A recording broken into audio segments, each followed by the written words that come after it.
ya, gimana Nia dan Yap, monggo. oke. Hai, kita mulai jam 10 tepat. Selamat datang semuanya di sesi sharing Sekolah Bumi ini. Halo sahabat Bumi ya. Jadi kalau misalnya ikut sharing ini ternyata kalian jadi sahabat Bumi. Oke, sebelumnya makasih semuanya ya yang udah hadir di sini. Terus semoga tetap semangat juga di masa pandemi COVID-19 ini. Jadi tetap sehat, tetap semangat. Terus juga sebenarnya, oke, Epo stop sharing ya, nggak apa-apa. Jadi sebelumnya kita dari Ikatan Alumni Geologi TB kemarin juga ada rekan kita yang kebetulan meninggalkan kita lebih dulu, Mbak Tiwi, Geologi TB Angkatan 92 kalau nggak salah ya. Mungkin sebelum kita mulai, kita mengingatkan cipta sejenak buat yang rekan-rekan yang udah meninggalkan kita, terus yang udah lagi berjuang melawan penyakit di masa pandemi ini gitu ya. Jadi menginginkan cipta dimulai.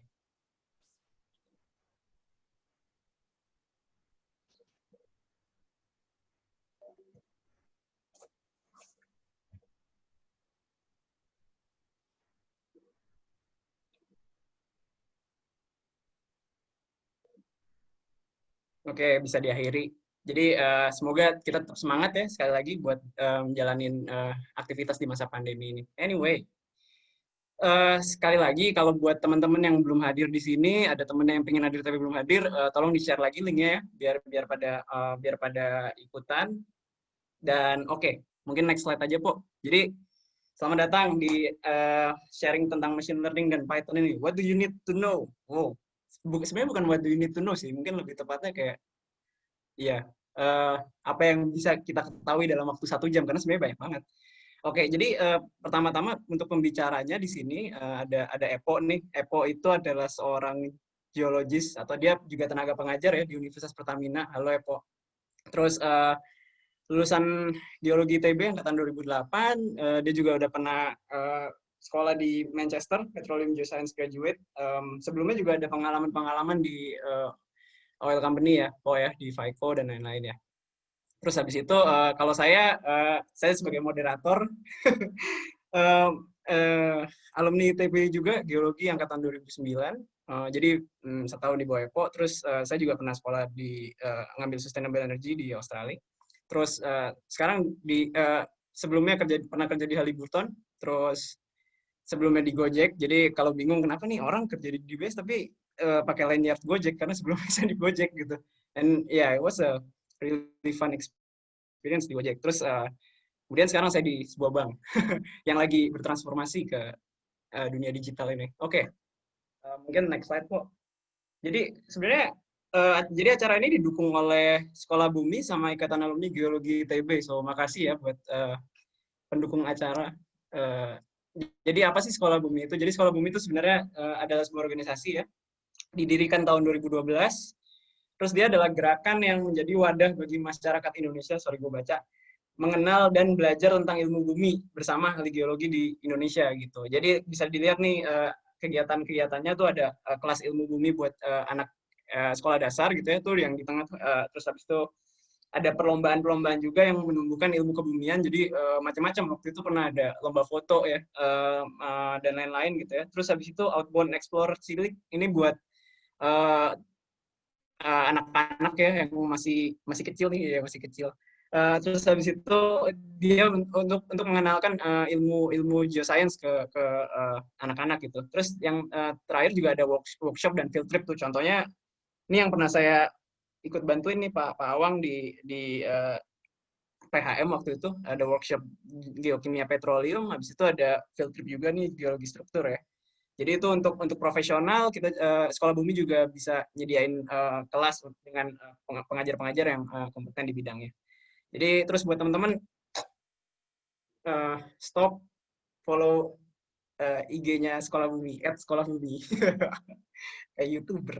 Oke, sebelumnya ini kan webinar jadi kita santai aja sebenarnya, tapi supaya rapi kita ada beberapa aturan gitu ya. Yang pertama selama webinar ini diharap wajib mematikan mic-nya, jadi mute. Kalau misalnya belum mute, kayaknya sih udah mute semua ya. Dan videonya juga dimatiin aja nggak masalah.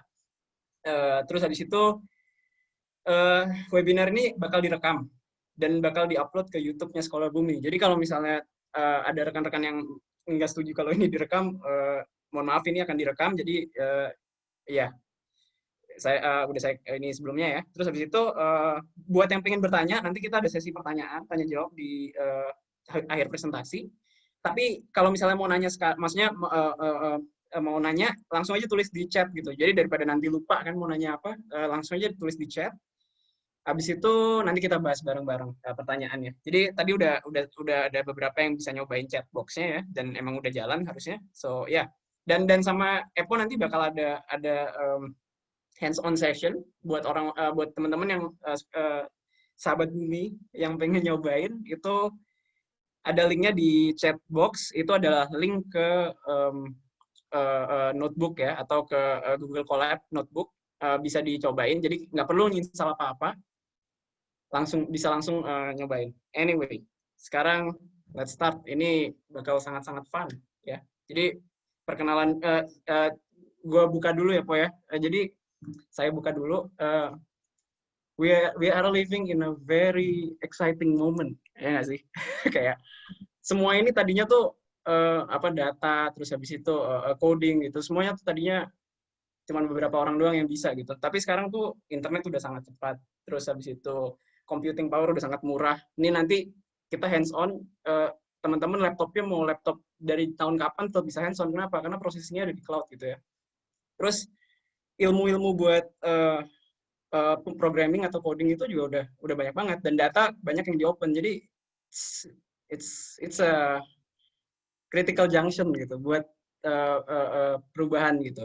Nah, di dalam sesi ini Epo nih dan saya sih juga boleh kalau mau ditanya-tanyain tentang pengalaman dan lain-lain, itu bakal sharing tentang irisan ya antara semua itu, coding, machine learning dan lain-lain dengan geoscience gitu. Dan kebetulan kita beberapa kali udah ada pengalaman juga ngerjain hal-hal yang berhubungan dengan itu. Kalau saya sih buat hobi, kalau Epo mungkin buat profesional gitu ya.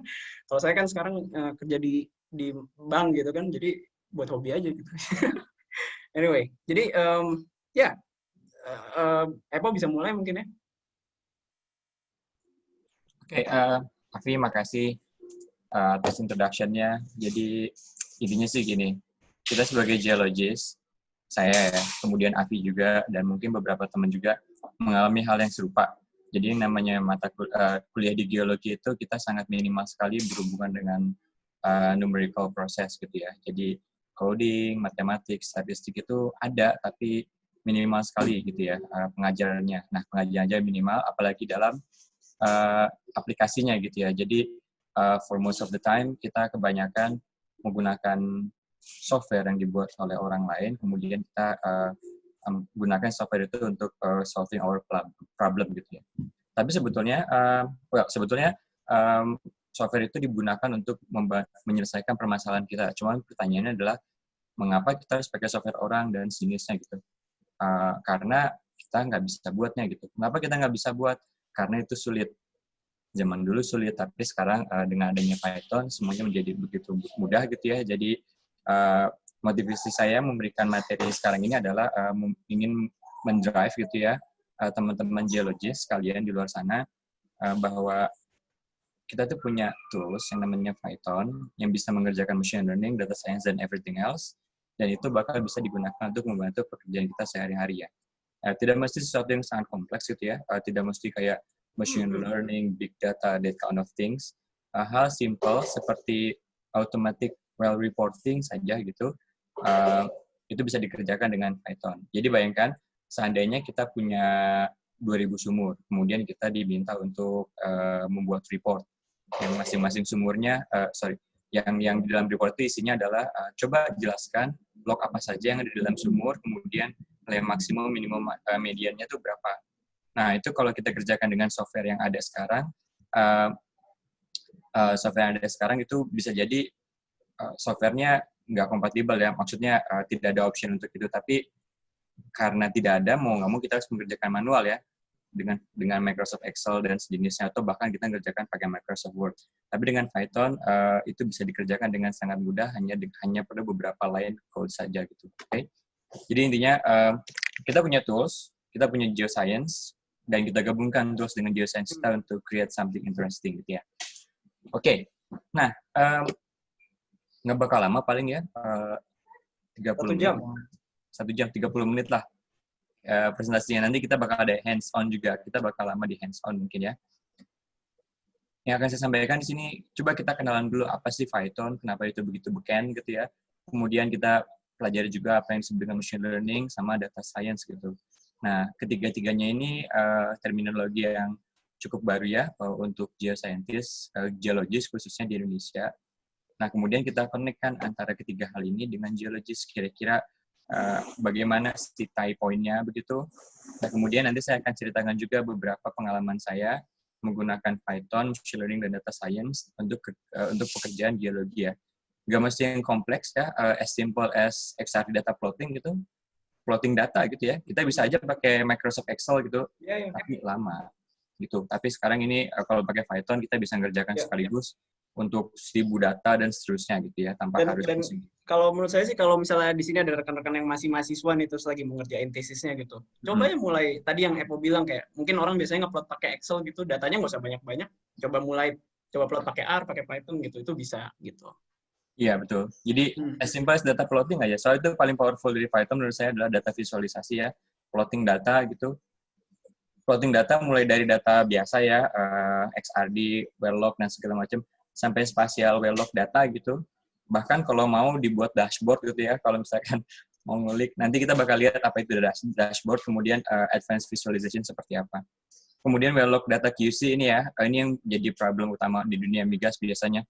Punya nih 4.000 sumur, tapi pas lagi dilihat, oh ternyata satuan depth-nya beda-beda gitu ya. Nah, gimana cara ngerubahnya segala macam.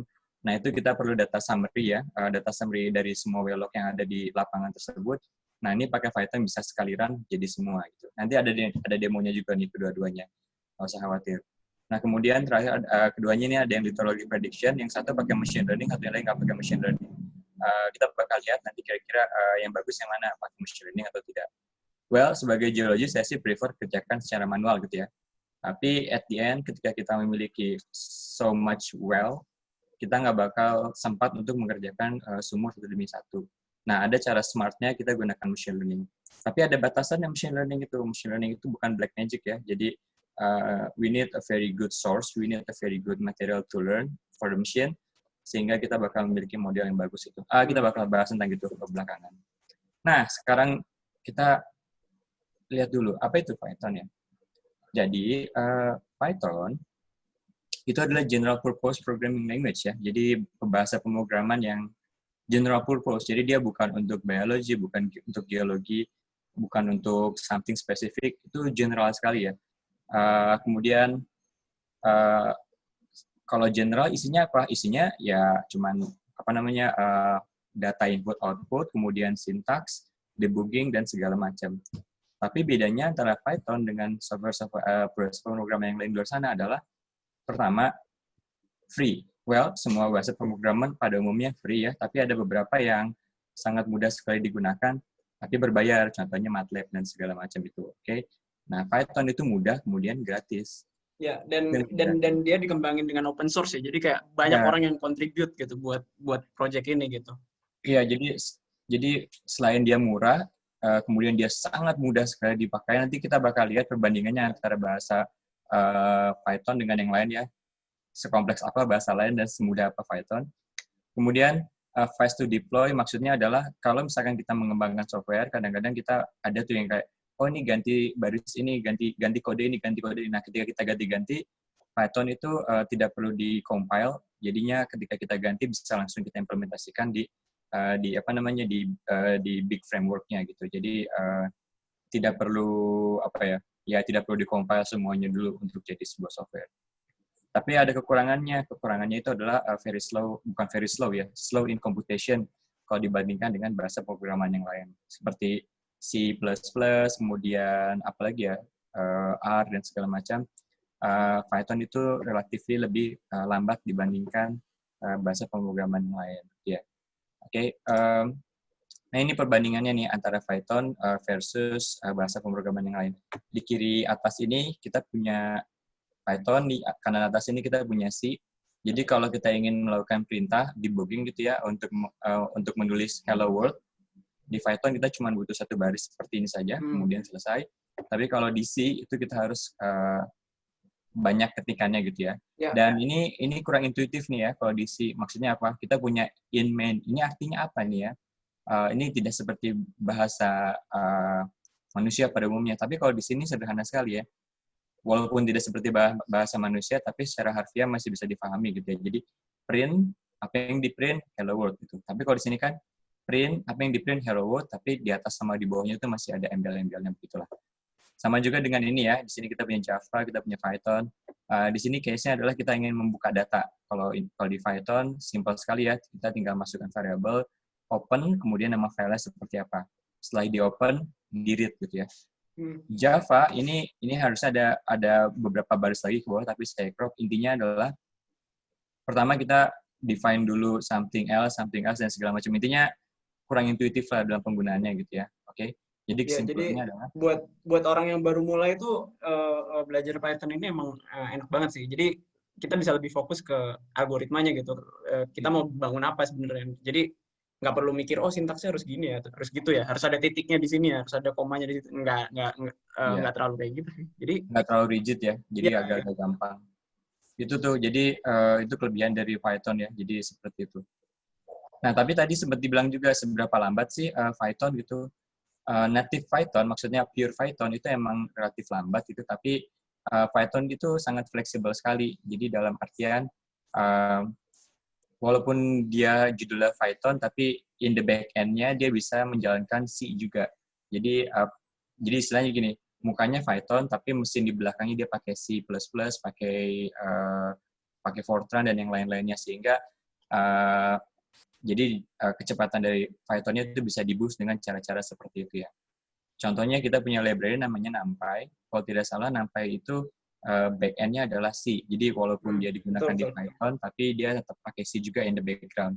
Jadi kecepatannya lumayan kompetitif ya.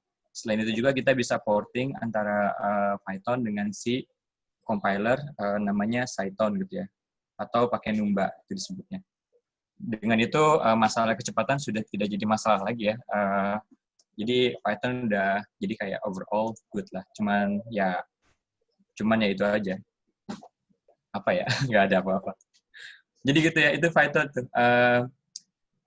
That's it. Jadi itu Python. Dan ini tadi saya lupa masukkan lagi di sini.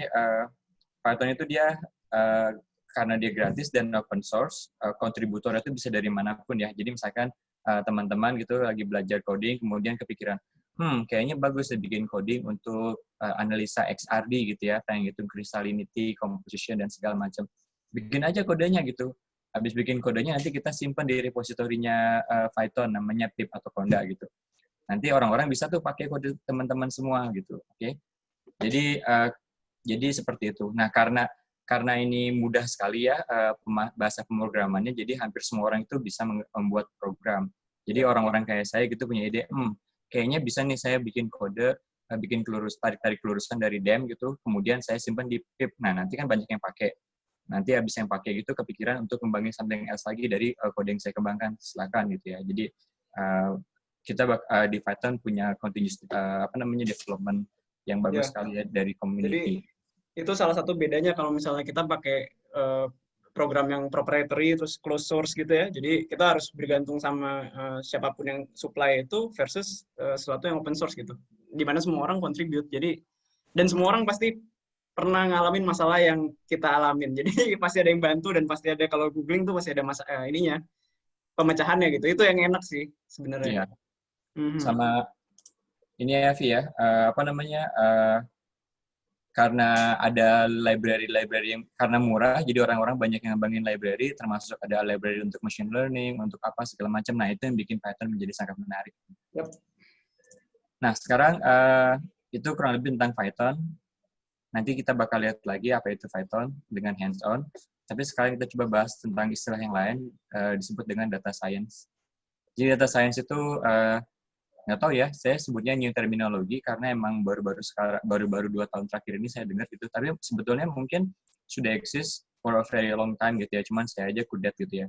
Nah, data science itu sebetulnya terminologi bakunya tidak ada ya. Tapi terminologi tidak bakunya menurut saya itu adalah general science ya. Jadi pseudo science atau general science atau whatever it is. Tapi yang jelas data science itu adalah ilmu yang mempelajari tentang bagaimana cara mengekstrak informasi dari data. Jadi regardless background kalian apa dan segala macam, tapi kita pengen lihat nih kira-kira informasi yang kita dapat dari data ini apa. Nah, informasi yang dapat dari data ini bisa macam-macam ya. Bisa pertama kita lihat trennya, lihat nih kita di sebelah kiri sini kita punya plottingan data, kita lihat trennya. Kemudian kita bisa juga ngitung statistik dari data, nilai maksimum, minimum, quartile dan segala macam. Kemudian kita bisa lihat juga data relations, jadi kayak hubungan antara satu data dengan yang lain, hubungan antara data dengan label seperti apa. Kemudian kita bisa lihat juga ada bias atau tidak gitu dalam data, dan banyak lagi ya. Itu informasi-informasi yang dikolek oleh data scientist dari data. Mungkin Afi bisa tambahin lagi, Vi ya? Kalau misalkan ada yang mau ditambahin. Sure, ya. Sebenarnya yang ngerjainnya data science sehari-hari itu adalah Afi, bukan saya. Jadi sebetulnya narasumber harusnya Afi nih. Enggak lah, Epo juga kok sama aja. Terus pekerjaan seorang data scientist itu macam-macam ya. Kita nggak cuma kita sih, maksudnya Afi nggak cuma mengeluarkan informasi ini saja, tapi termasuk ini ya data scraping. Jadi bagaimana mengumpulkan data gitu. Kira-kira data apa aja yang perlu dikumpulkan untuk membantu perusahaan mendapatkan insight gitu.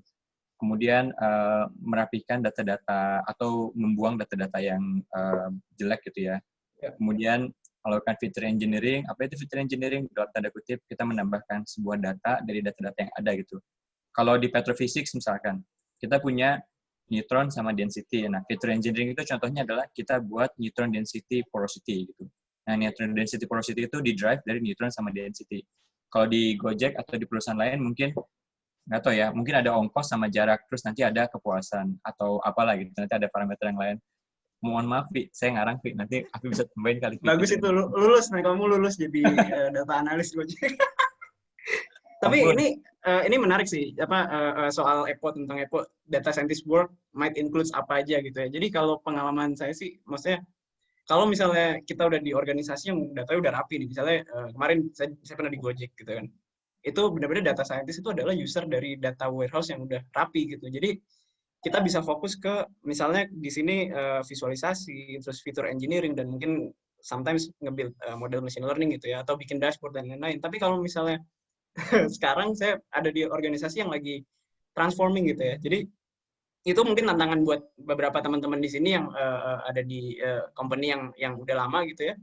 Dan lagi mau transform, dan itu tantangan besar gitu, di mana data-datanya masih pecah-pecah, terus habis itu harus disatuin dan lain-lain, dan itu kalau misalnya kita dalam kondisi itu emang harus belajar sesuatu juga di situ gitu, soal data engineering dan lain-lain gitu. Sama jadi, ini juga yang kita lagi kerjakan juga ini di Setstrat kan, intinya kita dapat data banyak banget nih, ada 4.000 last file. Terus ditanya nih, dari 4.000 last file itu apa kita pakai semua? Kita harus buat sebuah pipeline yang dari pipeline itu isinya adalah 4.000 datanya masuk, nanti keluarnya adalah informasi mana data jelek, mana data buruk. Kalau misalnya datanya buruk, itu mau diapain? Mau di pre-processing lagi, atau mau dibuang aja gitu. Pokoknya semacam itulah. Nah, itulah tugasnya data scientist ya. Dan most likely kita ada di situasi yang kayak gitu, daripada yang rapi seperti yang tadi saya bilang di Gojek, atau mungkin startup lainnya udah pasti udah rapi gitu datanya, karena dia dibuild dari awal kayak gitu. Jadi khususnya di geologi kali ya, Via, yang boro-boro ada gitu ya. Sekarang kayaknya masih belum mulai kan di geologi, jadi mau nggak mau kita harus bikin nih pipeline-nya, data scraping seperti apa. Dan yang paling penting itu ya, data scientist menurut saya adalah data visualization. Jadi gimana caranya seorang data scientist itu menceritakan ke stakeholders, someone else gitu, bahwa data mereka tuh memiliki tren tertentu dan itu memiliki implikasi penting gitu ya terhadap perusahaan. Itu kita pakainya data visualization tools gitu. Data visualization tools yang paling sederhana adalah kita buat gambar seperti ini ya. Tapi yang lebih advance lagi bisa nanti buat dashboard gitu. Nanti ada contohnya lah, nanti kita lihat kan dashboard itu contohnya seperti apa. Nah, jadi di sebelah kiri ini adalah kopian dari teks yang barusan ya. Jadi di information sama data scientist works-nya. Nah, sekarang untuk menjadi seorang data scientist, skills apa saja yang perlu diperlukan? Ya matematik gitu ya. Pastilah matematik diperlukan, tapi bukan matematik yang advance banget, just matematik gitu. Kemudian statistik juga harus tahu end to end. programming skills itu sangat esensial sekali untuk data scientist. Tapi nggak mesti pakai Python ya, bisa juga pakai R. Mungkin MATLAB juga bisa, mungkin C++ juga, atau bahasa yang lainnya Java gitu ya, kalau misalkan nggak keberatan dengan ributnya. Kemudian tools yang lain itu di dalam programming biasanya suka ada statistical tools gitu, jadi harus tahu bagaimana cara menggunakan statistical tools di Python sama R. Harus tahu nih cara kerjanya machine learning dan bagaimana nge-build basic machine learning model. Sama terakhir itu adalah kita harus tahu nih bagaimana caranya membuat visualisasi yang bagus gitu. Oke, bagus, rapi, dan insightful. Nah, untuk visualisasi itu toolsnya banyak sekali. Kita bisa pakai Matplotlib, bisa pakai Bokeh, Plotly, Tableau, tapi Tableau ini berbayar dan yang lain-lainnya gitu ya. Nah, ini it's a matter of choice ya mau pakai yang mana, dan tergantung juga si projectnya lagi level apa. Kalau levelnya cuman prototyping doang, kayaknya Matplotlib cocok gitu ya. Tapi kalau udah mulai deployment mungkin kita butuh something yang advance seperti Bokeh, Plotly, dan segala macam gitu. Saya mau tanya sebelumnya. Kan kita ini for geologist kan, ya kan? Terus kalau zaman dulu kurikulumnya tuh nggak ada sama sekali bahkan statistik atau math buat geologis. Mungkin yang tahun-tahun belakangan udah ada ya, katanya sih ada. Ada sih, jadi wajib. Kalau Epo belajar dari mana, Po? Dari YouTube. Iya, benar-benar kan? Bener kan? Iya, benar-benar. Sekarang belajar dari YouTube atau belajar dari itu udah valid banget loh, maksudnya. Iya. Iya kan? Semua orang itu niat banget ya bikin tutorial dan lain-lain ya. Mungkin cara belajarnya nggak cuma dari pure YouTube saja ya, tapi cari buku tentang statistik. Buku, iya. Tapi kadang-kadang kita baca buku gitu, konfrontasi baca buku text by text itu kan pusing sekali ya. Jadi kita belajar dulu yang cocok-cocokan. Ya, high level understanding-nya dulu dari YouTube, baru kita pergi yang ke low level understanding dari bukunya gitu ya, yang lebih detail. Ada rekomendasi buku nggak, Po? Apa? Rekomendasi buku. Rekomendasi buku Geosstatistic for Geologists, ada tuh bukunya yang warna merah tebal segede gini nih. Geostat for Geologists. Sebentar, kita googling dulu. Atau nah bisa nih. Geosstatistic for. Ya biarin nanti pesertanya aja yang googling, Po. Oke. Tapi itu ya oke. Geostats for Geologists ya. Ada lagi nggak? Inilah bukunya nih, yang ini nih. Statistics and Data Analysis in Geology. Tapi saya yakin kalau misalnya baca buku ini pasti langsung muntah-muntah gitu.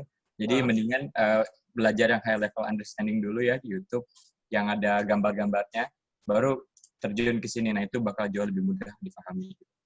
Ini kalau saya sih ada rekomendasi ini nih. Ini kalau bisa lihat The Art of Statistics. Wih. Learning from data. Nah, itu juga bagus. Ininya sih general introduction yang bagus banget buat dari nol bahkan. Ini bagus banget. Dan kebetulan sih gue waktu itu beli di India sih. Jadi cuma 100.000. Tapi nggak tahu kalau di sini berapa ya. Tapi itu buku-buku yang bagus sih. Dan kalau gue sih dari baca buku ya. Dapat skills itu gitu.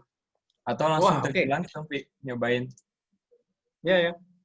Oke, lanjut nih. Nah, sekarang siapa yang bisa jadi data scientist sih gitu?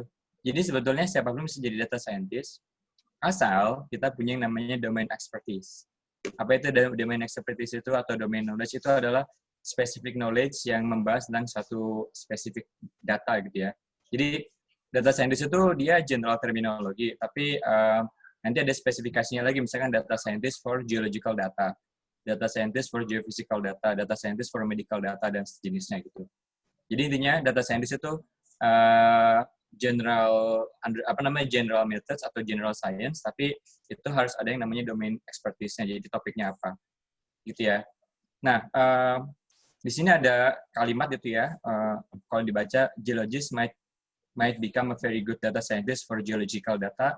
Nah, ini relatable sekali ya, jadi jelas sekali nih, seorang geologis bisalah jadi data scientist gitu ya, di geological data. Tapi kalau misalkan untuk banking data gimana? Bisa nggak? Contohnya Afi, geologis ya, dulunya, atau ya sekarang. Saya bisa nggak dia jadi data scientist di banking data? Bisa, tapi dia harus training dulu, kemudian dia harus baca-baca dulu, something else, dia ada effort lebih gitu ya. Bukan yang nggak bisa ya. Iya. Nah gini sih, sebenarnya itu menarik ya. Jadi sebenarnya kalau misalnya saya perhatiin, misalnya di Gojek atau di manapun sih sebenarnya, sekarang tuh di Indonesia nggak ada pendidikan data scientist gitu. Jadi kebanyakan juga orang-orang yang masuk ke situ, ya intinya lulusan engineering apapun, kebanyakan engineering mungkin ya, sama economics mungkin. Dan ya semua orang belajar dulu gitu. Jadi nggak masalah. Maksudnya kalau misalnya if you want to make a career switch, I guess itu bisa. Tapi benar-benar kata Epo, jadi harus di-train dulu misalnya. Itu benar. Soalnya Gitu. ini ada pengalaman, saya Hmm? pernah lihat presentasi orang, dia bukan driller, dia bukan geoscientist, gitu ya, dia nggak pernah lihat rig, mungkin nggak pernah krik juga. Dia mencoba membreakdown kira-kira insight dari drilling parameter data gitu ya, mulai dari ROP, WOB, drilling mud, drilling fluid pressure dan segala macam. Dia summary-kan, kemudian dihubungkan sama cutting.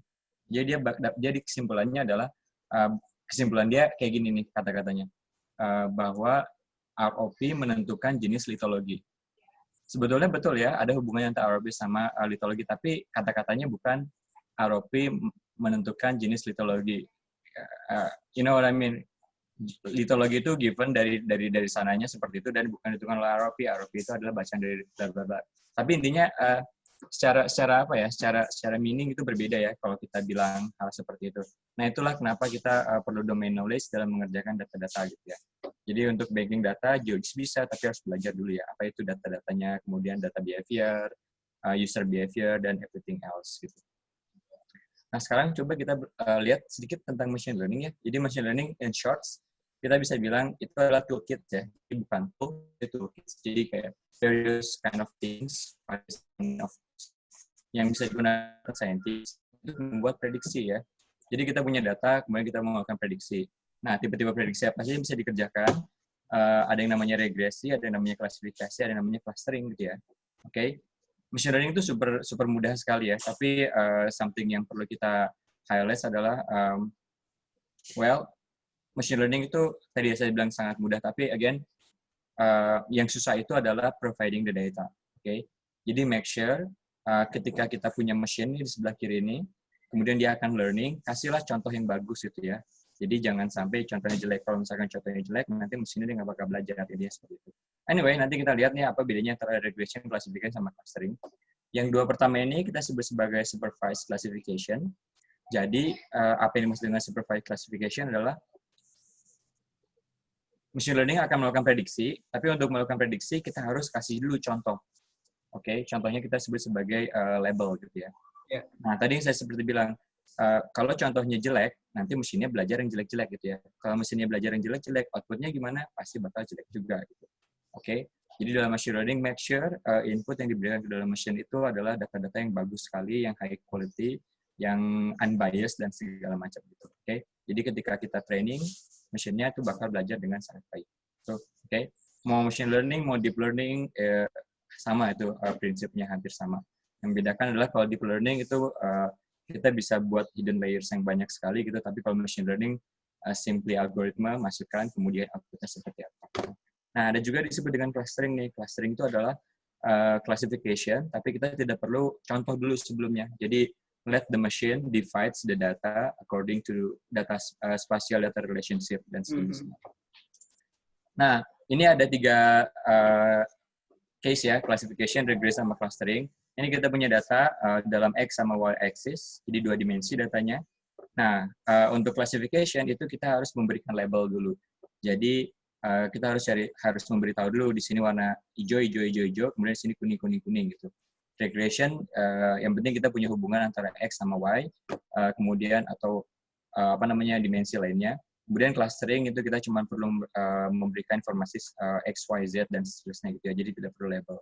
Nah, jadi yang dimaksud dengan classification adalah mesin akan mencoba membagi di mana sih batasan area yang merupakan yang didominasi oleh area yang warna orange ini, kemudian mana yang warna hijau ini gitu. Nah, kemudian dia akan membuat sebuah garis itu, mungkin nggak garis ya, mungkin bisa hal yang lain gitu, mungkin surface atau something else tergantung sama dimensinya. Tapi si persamaan ini itu ditarik berdasarkan keberadaan data ya, data yang hijaunya di sini, data yang kuningnya di sini. Kalau seandainya data kuningnya saya geser ke arah atas sini, mungkin pasti si garis yang pembatas ini bakal berbeda juga gitu. Nah, jadi si garis pembatas ini itu dibuat oleh mesin, dan posisi garisnya di mana itu sangat tergantung sekali sama label yang kita miliki dan persebaran data yang kita miliki seperti itu. Oke? Jadi beda sama kita bikin rule gitu ya. Beda sama kita bikin aturan gitu. Oh, kalau X-nya lebih dari sekian dan Y-nya lebih dari sekian, kita ketik langsung gitu ya. Berarti itu orange. Nah, kalau di sini biarkan mesin yang nentuin gitu ya kan, Po ya? Iya, jadi kita cuma ngasih contoh doang. Oh, ini nih warnanya hijau di sini, yang warnanya kuning di sini gitu ya. Nanti si mesin dia bakal mencoba tarik garis batasnya di mana gitu ya. Tapi again ini kan pakai mesin ya buatnya. Nah, apakah di sini garisnya udah pasti di sini? Mungkin nggak ini agak sebelah kanan lagi, mungkin nggak ini sebelah kiri lagi. Nah, itulah power dari big data. Jadi dengan semakin banyak data, kita akan semakin jelas nih narik batasnya di mana gitu. Oke? Nah, ini ada nih hubungannya sekarang antara machine learning sama big data. Intinya, the bigger data we have, the better prediction we going to have. Gitu nggak, Vi? Umumnya seperti itu ya. Sometimes. Tapi sometimes. Nanti kita lihat nih, kenapa nggak seperti itu. Ada yang namanya bias data gitu ya. Kemudian ada juga regresi nih ya. Jadi kalau regresi itu kita punya data yang scatter seperti ini, kemudian kita coba nih tarik garis regresinya gitu ya, garis regresi seperti ini. Simple aja ya. Cuma Pasti nanti udah pernah ngerjain semua ya di Excel gitu. Jadi kalian semua sebenarnya udah pernah nih, sahabat-sahabat Bumi di sini pasti udah pernah ngeran regresi. Dan itu adalah salah satu algoritma machine learning ya. Iya, jadi supervise gitu. simple banget ya. Tapi nanti regresinya ada dua jenis, ada yang parametrik sama yang non parametrik gitu ya. Yang non parametrik itu yang justru menarik kenapa machine learning bisa kita gunakan. Kenapa kita harus pakai Python bukan pakai bukan pakai Excel untuk kerjaan yang non parametrik. Kemudian terakhir ada yang clustering. Nah, clustering itu apa sih kok? Jadi gini, kamu lihat nih ada data nyebar nih antara di XY space seperti ini. Kemudian ini ya secara mata nih ya, manusia pasti bakal bisa ngelihat bahwa ini data sama di atas ini itu beda kelompok gitu. Kenapa? Karena jaraknya jauh gitu kan. Tapi gimana caranya kita ngajarin mesin supaya dia bisa misalnya antara di sini sampai di sini. Nah, kita pakai metode yang namanya clustering. Clustering itu dia akan mencoba membagi data gitu ya berdasarkan jaraknya. Jadi kalau misalkan datanya saling berkumpul gini, dia bakal jadikan satu cluster gitu. Yang kalau misalkan dikumpul jauhnya di sana, dia bakal jadikan cluster juga. Nah, tentunya metodenya banyak sekali untuk classification. Nanti kita ada yang namanya logistic regression, random forest, XGBoost, LGBM, deep learning itu kalau mau things like that. Sama juga di regression toolsnya bisa dipakai juga yang dari classification dipakai ke regression bisa, cuman sintaksnya agak berbeda sedikit. Nah kemudian untuk clustering itu ada yang namanya DBScan, KNN sama Optics. Nah ini masing-masing algoritma itu pasti bakal memiliki kekurangan sama kelebihan masing-masing. Saya pun sampai sekarang masih belum tahu yang mana yang paling bagus. Tapi intinya dicoba aja semuanya. Nanti yang paling bagus itu bakal kita pilih. Nanti ada metodenya yang pakai scoring gitu ya. Nah, jadi setelah nanti kita melakukan klasifikasi sama regression, what's next? Kita akan melakukan prediksi gitu ya. Jadi ini adalah data yang kita gunakan untuk training. Nah, sekarang gini, kita punya new data di sini ya, new data. Plok gitu ya jatuh di sini, di lokasi di sini. Nah, kalau pakai classification, kita langsung tahu nih bahwa ini harusnya belongs to grup yang warna biru ini. Gitu. Oke, jadi itulah yang namanya. Jadi dengan algoritma yang tadi di training itu ya, Po ya. Yeah. Jadi walaupun ada new data yang nggak ada labelnya, itu kita bisa tentuin dia apa gitu. Sama juga regression nih. Seandainya kita punya punya new data di sini ya, X tertentu kita langsung tahu nilainya berapa gitu ya. Sama juga untuk clustering ya. Nanti kalau kita punya new data di sini, dia langsung belongs to cluster yang mana seperti itu. Oke. Untuk dibahas satu demi satu bisa aja sih, tapi itu butuh berminggu-minggu nih untuk bahas masing-masing algoritma. Jadi mungkin untuk saat ini understanding high levelnya dulu aja, ada classification, regression, sama clustering. Kalau untuk geological problem, kita pakainya yang mana ya? Nah, ini semuanya kita pakai nih, mau classification, regression, sama clustering. Itu pengalaman saya. Nanti saya bakal tunjukkan kapan saya pakai clustering, kapan saya pakai classification, kapan pakai regression. Soon ya. Nah, ini nih hal yang perlu kita perhatikan ketika kita pakai machine learning. Jadi gini ya, waktu itu saya pernah dikatain sama orang, oh ini nih namanya nih Nintendo Geologist nih gitu. Kenapa? Karena dia belajar coding. Saya bingung juga. Mungkin ini ya dianggapnya bahwa geologist yang belajar coding itu tidak belajar the real geology ya, sedimentologi dan segala macam. Nah, itu sih yang perlu harus di-highlight. Itu digunakan sebagai masukan. Jadi ketika kita mau melakukan machine learning analysis gitu ya, make sure bahwa yang kalian kerjakan itu masih masih kontekstual dengan yang lagi kerjakan, contohnya sedimentologi ya. ketika atau pemetaan geologi lah, ketika kalian melakukan prediksi dan segala macam dan training itu make sure training datanya itu high quality, kemudian hasil prediksinya itu masih geologically dalam tanda kutip make sense gitu. Oke. Nah, ini contohnya seperti di kiri sini. Kita menggunakan same input tapi different algorithm, kemudian menghasilkan different outputs gitu. Jadi ini adalah prediksi litologi pakai hyperspectral imaging, itu dikerjakan oleh mahasiswa saya, namanya Gezen. Yang dia kerjakan adalah memprediksi litologi pakai ini. Nah, tapi lihat dari hasil machine learning secara geologi gitu ya, ada bus ini bagus apa tidak? Jelas ini not the geological map gitu ya, karena kita tahu ini tidak seperti geological map, maka ini kita tinggalkan. Jadi importance-nya adalah kita harus tahu nih hasil yang dikeluarkan dari machine learning itu make sense apa tidak gitu. Nah, kemudian kita harus cari tahu juga apakah input datanya bagus apa tidak gitu. Jadi kalau input datanya jelek, itu output-nya pasti jelek. Nah, seperti di sini kita ngelihat ini hasilnya jelek nih ya, ada bus ini. Tapi kenapa hasilnya jelek? Apakah gara-gara input datanya nggak bagus atau algoritmanya? Nah, things like that itu harus diketahui sama geologis yang menggunakan machine learning ketika dia melakukan training and prediction dengan machine learning seperti itu. Ya. Dan ini kayaknya yang diplot sama mahasiswanya Epo ini cara yang bagus gitu. Jadi kita output kan nge-run ini kan sebenarnya nggak ada cost-nya gitu ya. Kita run aja random forest, run aja KNN dan lain-lain gitu. Jadi plot semua yang banyak dan bandingin hasilnya itu salah satu cara untuk menilai juga modelnya bagus apa enggak. Iya, gitu. Tapi nanti ada juga penilaian kuantitatifnya ya, Via. Jadi pakai pakai similarity dan segala macam. Iya. Tapi kadang-kadang di mahasiswanya. Tapi justru kadang-kadang numbers itu doesn't tell us anything gitu ya. Jadi ujung-ujungnya adalah harus pakai geological guts-nya untuk cari tahu. Betul. Itu udah bagus apa enggak gitu. Nah, sekarang ini yang penting nih. Kenapa sih geologis harus belajar, atau bukan harus ya, direkomendasikan belajar Python, data machine learning, dan data science. Jadi kalau saya sih bilangnya part of long life learning gitu ya. Jadi ya nambahin ilmu selama hidup kan itu bagus ya. Jadi that's a key point buat saya.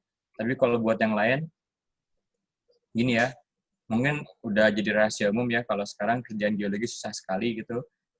Bahkan banyak yang harus banding setir gitu. Banding setirnya ke arah mana? Ada yang jualan dan segala macam. Nah, data science sector itu menjadi hot topic ya. Dan karena semua orang bisa jadi data science, jadi tinggal belajar Python, machine learning dan things like that, itu modal utama untuk jadi data scientist. Dengan itu dengan itu nanti geologis bisa masuk ke sektor-sektor yang teknologi seperti Gojek itu yang masuk ke bank dan perusahaan-perusahaan lainnya gitu yang membutuhkan data scientist. Dan sekarang tuh banyak banget ya Via yang geologis yang masuk ke data scientist ya. Di sektornya udah ada 3 ya. Mulai banyak, bener. Terus di luar sestrat mungkin pasti banyak juga lebih banyak lagi gitu ya.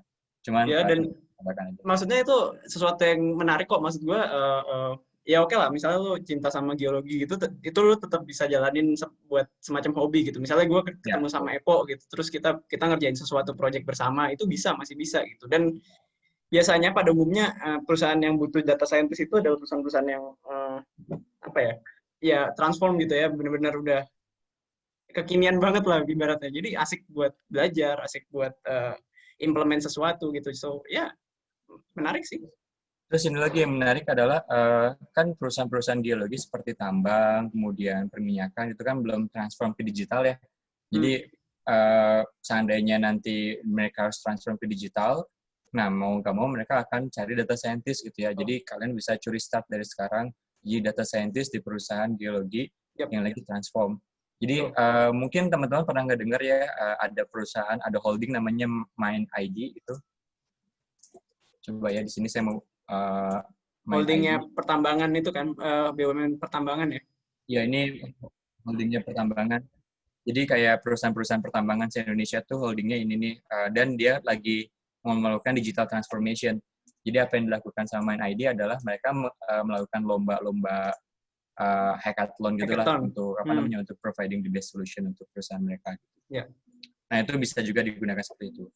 Kemudian kalau itu kalian menarik sih. tertarik Jadi riset ya, yang tadi itu transformation itu kayak mungkin buat rekan-rekan di sini yang lebih senior gitu kan lagi memimpin transformation itu, transformation ini nggak cuman ya ini pengalaman saya sendiri ya, nggak cuman apa ya, nggak cuman hire konsultan terus bikinin data mart di GCP, tapi itu mindset juga. Jadi apakah kita punya mindset long life learning itu, apakah kita punya mindset digital itu gitu. Jadi ya nggak cuman hire konsultan, tapi benar-benar harus dari diri sendiri juga gitu. betul. Hire Big konsultan challenge. gampang lah ya, tapi untuk mempertahankan heritage-nya gitu, informasinya itu tetap harus ada apa ya, long life learning-nya gitu. Yap. Terus kemudian ini kalau mau mulai technological based startup, nah itu tuh saatnya untuk belajar Python. Tapi sebenarnya kalau saya sih prefer gini lah, untuk pekerjaan sehari-hari aja gitu ya, misalkan pikirkan sesuatu yang boring, ini gak ada bukunya di sebelah kiri ini, saya juga belum pernah baca bukunya secara full, cuman baca daftar isinya aja. Intinya adalah think about boring things gitu ya, yang dikerjakan oleh geologi. Nah, pikirkan kira-kira bisa nggak ya diotomasi gitu pakai Python. Nah, tinggal dikonekkan aja gitu. Nanti ada contohnya juga tuh, kayak apa sih yang boring contohnya? Misalkan gini ya, saya suka korelasi gitu, tapi kok ada sumbernya banyak, terus horizonnya banyak, terus lama banget kerjaannya, bisa nggak diotomasi? Nah, itu kita coba pakai Python. Hasilnya gimana, bagus apa enggak? Ya, I don't know. Menurut saya sih bagus, tapi mungkin menurut orang lain nggak bagus. Intinya sih gini, kalau kita punya problem, think about the solution. Kemudian coba di breakdown solutionnya seperti apa. Digabungkan dengan Python, nanti bakal jadi solusi. Gitu ya. Nah, ini common questions yang sering ditanyakan sama orang-orang. Buat geologis, I'm in my 30s gitu ya, jadi mid-career, apakah telat untuk belajar Python? Menurut saya untuk belajar nggak ada yang telat ya. Apalagi di situasi seperti ini, jadi banyak sekali swing-nya dalam pekerjaan gitu. Jadi mungkin justru saatnya sekarang untuk belajar Python. Ya, plus apalagi kalau software-software yang zaman sekarang gitu kebanyakan bisa di-code pakai Python juga ya, plugin-pluginnya gitu-gitu ya. Jadi ya, no, it's not too late kayaknya. Kemudian, apakah belajar Python itu susah? Super gampang. Saya belajar Python baru 1,5 tahun kali ya, tapi lancar gitu. Nah, jadi saya yakin teman-teman juga kalau belajar dari sekarang itu nggak begitu telat dan bisa tuh dari sekarang. Oke? Nah, sekarang gini, what is good about programming for geologists di Python khususnya? Jadi apa yang bisa dikerjakan geologis di Python? Pertama itu adalah automate data QC. Jadi kita bisa tahu nih persebaran data. Contohnya seperti ini. Kita punya well ya, ada 4 sumur, kemudian sini ada gamma ray. Kita bisa tahu nih distribusi data gamma ray-nya seperti apa. Nah, ini gunanya untuk apa? Jadi gini kan, biasanya namanya petrofisisi gatel banget, mereka pengen melakukan yang namanya normalisasi gitu. Nah, normalisasinya gimana caranya? Kita harus pilih reference well. Atau pertanyaan gini, perlu dinormalisasi atau tidak gitu. Nah, kita tinggal lihat saja si box plot ini nih. Kalau box plotnya amburadul seperti ini, mau nggak mau kita harus melakukan normalisasi. Nah, setelah normalisasi nanti kita lihat lagi box plotnya seperti apa, apakah sudah zero centric atau belum. Nah, istilah zero centric dan segala macamnya itu adalah istilah yang digunakan sama orang-orang statistik. Nah, jadi udah mulai nyampur tuh antara geologi, data, sama statistik. Nah, kemudian untuk data visualization ya, data visualization intinya kita cuma mempresentasikan data kita dalam bentuk visual. Nah, visual itu tidak perlu gambar saja ya. Contohnya ini saya punya app yang saya kembangkan. Ini deh. Jadi app ini adalah tools untuk visualisasi nih ya. Wow, error. Kita ulang lagi. Biasa. Ini. Nah, intinya gini. Ini saya punya time ya. Kemudian di sini ada number of well kumulatif untuk masing-masing ini ya sumur. Jadi dari tahun ke tahun itu bakal dilihat sama kita drilling activity-nya aktif apa tidak, kemudian sebaran sumurnya seperti apa, kemudian di sini ada kumulatif well of numbers of well yang dibor di daerah sini. Jadi yang lagi dikerjain sama SKK Migas ya, Po ya? Iya. Tapi intinya sih data visualization tuh it's not about visualing data, tapi you are telling the story gitu. Nah, sekarang apa yang bisa dapat informasi dari sini gitu? Kita bisa tahu pertama drilling activity itu puncaknya kapan, kemudian itu udah mulai stall down kapan, kemudian daerah mana sih yang paling kurang yang kurang aktif di drill dari tahun ke tahun dan segala macam. Ini bisa kita overlay dengan geological data dan segala macam. Jadi kita bakal dapat insight nih bahwa di sini geologically bagus kondisinya, tapi drilling activity-nya masih rendah. Nah, mungkin kita harus infill daerah sini. Things like that, gitu ya. Yang bisa kita gunakan untuk telling people tentang data kita. Jadi, itu next level of visualization. Jadi, bukan, bukan gambar plot aja, gitu. Okay? Nah, kemudian ini ada yang namanya report making process, nanti ada di hands-on. Intinya, kita pengen, data yang banyak sekali, pokoknya dijejelin ke dalam si Python-nya, output-nya adalah summary dari data yang ingin kita dapat gitu. Nah, kemudian terakhir kita make prediction pakai machine learning. Ini saya juga udah buat app-nya, nanti bisa diakses juga di sini, namanya Fasias Machine Learning 1 Heroku App. Jadi apa yang dikerjakan sama si machine learning, sama si app ini, intinya adalah saya coba buat ini doang, kayak, atau nih teman-teman bisa lihat apa enggak. Intinya sih Bisa. didemokan aja. Ini bisa dicobain sama teman-teman yang ada di sini ya, kalau punya data berarti ya? Ya, jadi kita bisa select datanya, misalkan ini ya, kita tahu nih bahwa di daerah sini adalah endapan karbon itu, kita tinggal klik carbonate, nanti bakal masuk ini sebagai ini adalah shell. Kemudian ini masih ini kita bisa memakan jadi di tempat yang tidak sekali itu bisa dengan klik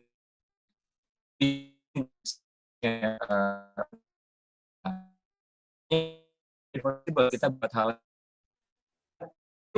hasilnya ketika dia tinggi ya ini ya maksudnya ini nggak kita masukkan ternyata inisial adalah betul, jadi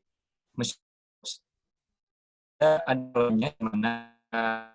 mana yang menjadi dia yang gitu dan semacam sebagai sampel. Kalau kita gimana? Yang jelas ini ada ini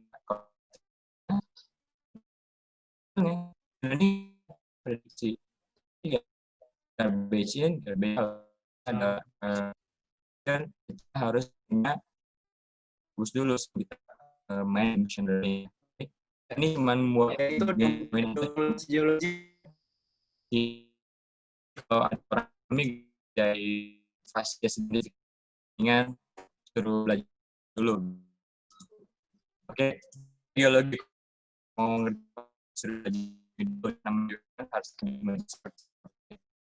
Oke, nah jadi beberapa hal yang pernah saya kerjakan mesti ini bisa apapun. Dulu kita teknologi itu apa? Kayaknya agak suaranya oke, videonya putus-putus. Suara itu deh. Salah sih. Itu koneksinya. Kalau yang ya, teman ada yang merasa ada ini susah di tapi so far oke. Ini pengalaman kita aku sama tentunya gunakan machine learning jadi ada lomba gitu. Apa namanya sama share sonic combo. Dari banyak gitu. Satu adalah orang duanya masalah sama orang DSM karena nggak pernah rumahnya di Indonesia begitu ini masih terbaru learning belajar yang lumayan gitu adalah easy gitu. Nah teman pun bisa hal yang sama jadi ya tapi gitu kayak itu start gitu jadi juga bisa klik di sini namanya si aplikasinya Conversion Sonic trainnya hasil prediksi ini bukan hasil yang sangat linear sekali bagus ya prediksinya bukan seberapa menit 1 second aja gitu. Ini berapa lama? 30 second aja. Jadi bagus sekali gitu ya. Nah, bayangkan kita punya 1000 sumur dengan triple lock combo, prediksi compressional sonic, ya udah tinggal 1 dikali 1000 aja. Jadi kita cuma butuh berapa menit ya? 1000, ya setengah jam lah untuk kerjakan itu semua. Ya. Kemudian ini yang menarik lagi adalah melakukan well correlation, tapi pakai Python. Ini nggak pakai machine learning ya, ini cuma pakai cocok logi doang. Ini udah saya udah buat juga medium pulse-nya, jadi bisa diklik. Intinya kita cari markernya di sini, kemudian saya keluarkan pattern-nya seperti apa. Di sumur target saya coba rolling nih dari atas ke bawah.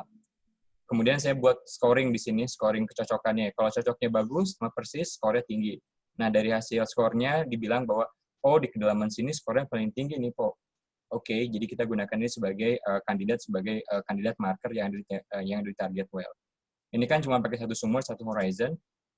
Tim kita juga sempat ngerjain correlation multi well, multi horizon, dan hasilnya lumayan convincing ya. Tapi ini pakai data test gitu. Sekarang kita lagi coba kembangkan si algoritmenya pakai metode yang lain yang lebih robust lagi. Mungkin kalau sempat dipresentasikan sama Lutfi ya atau sama Tresna, tapi kayaknya sekarang belum sempat. Ya, soalnya kurang 5 menit lagi nih. Ngebut.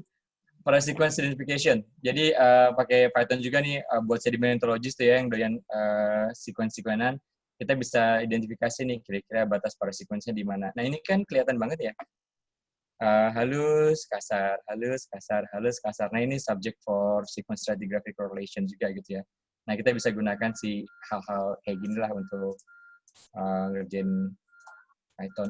Terus ini yang paling penting lagi adalah tadi sempat bicara tentang data QC ya. Ini sayang sekali kita nggak bisa zoom in, tapi intinya kita punya plotan antara, ini data ini ya, bukan data migas, ini data mineral, data geochemistry.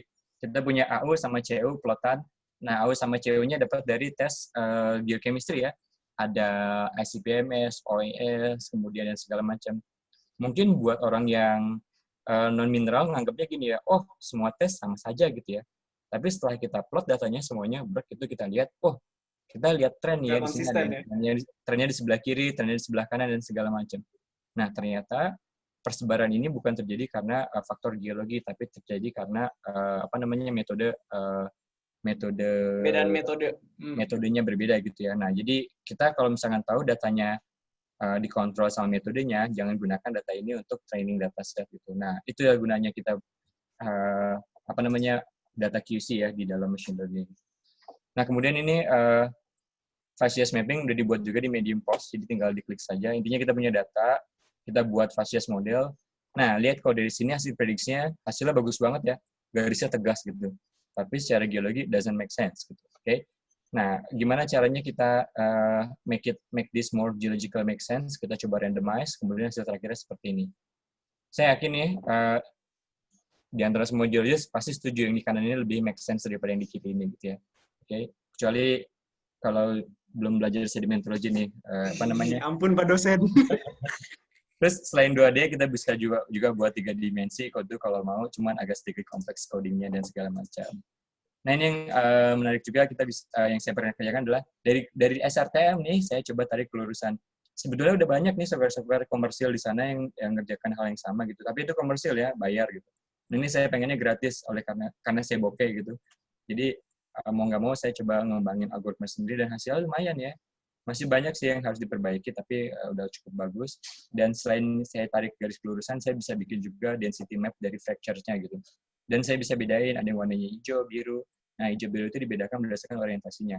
Biru itu dia cenderung ke northwest, kemudian hijau itu cenderung ke northeast, something like that. Nah, ini kayak gini-gini kan bisa ngebantu struktural geologis untuk do their things gitu ya. Saya nggak tahu apa ya. Ini sini saya cuma ini dulu kelurusan waktu TA tuh ada nih ya bagian ini. Jadi buat mahasiswa-mahasiswa yang pengen nyobain nih, wah saatnya. Ya, ngapain udah nggak zaman sekarang picking sendiri pakai pensil tuh ya. Tapi tetap harus nanti kalau misalkan kelulusan yang ngaco nih kayak gini kan gitu ya. Tetap harus ngerjain manual juga supaya dapat sense-nya. Ini kenapa kelulusannya terjadi karena struktur, karena erosi dan segala macam. Tapi ini menunjukkan bahwa ada nih kayak gini-gini nih bisa geologis kerjakan. Ini yang tadi kerjakan juga ya, prediksi litologi pakai remote sensing data. Ini case-nya di Padalarang. teman-teman bisa ngelihat di sebelah kanan adalah peta JRDC nih. Hasilnya warnanya ungunya kayak gini. Nah, di sebelah kiri ini pakai machine learning. Kira-kira nih udah mirip belum? Udah mirip ya, tapi Lumayan lah. in great detail pasti ada perbedaan gitu ya. Yang di sini nih putus-putus, yang di sini ya hampir putus juga, something like that gitu. Pertanyaannya adalah, justru buat saya adalah, yang mana yang benar nih? Yang machine learning based atau yang hasil pemetaan permukaan gitu ya. Kalau saya sih percayanya pemetaan permukaan itu benar ya, tapi tidak menutup kemungkinan juga kalau yang ini bisa ngebantu dalam proses pemetaannya gitu. Oke.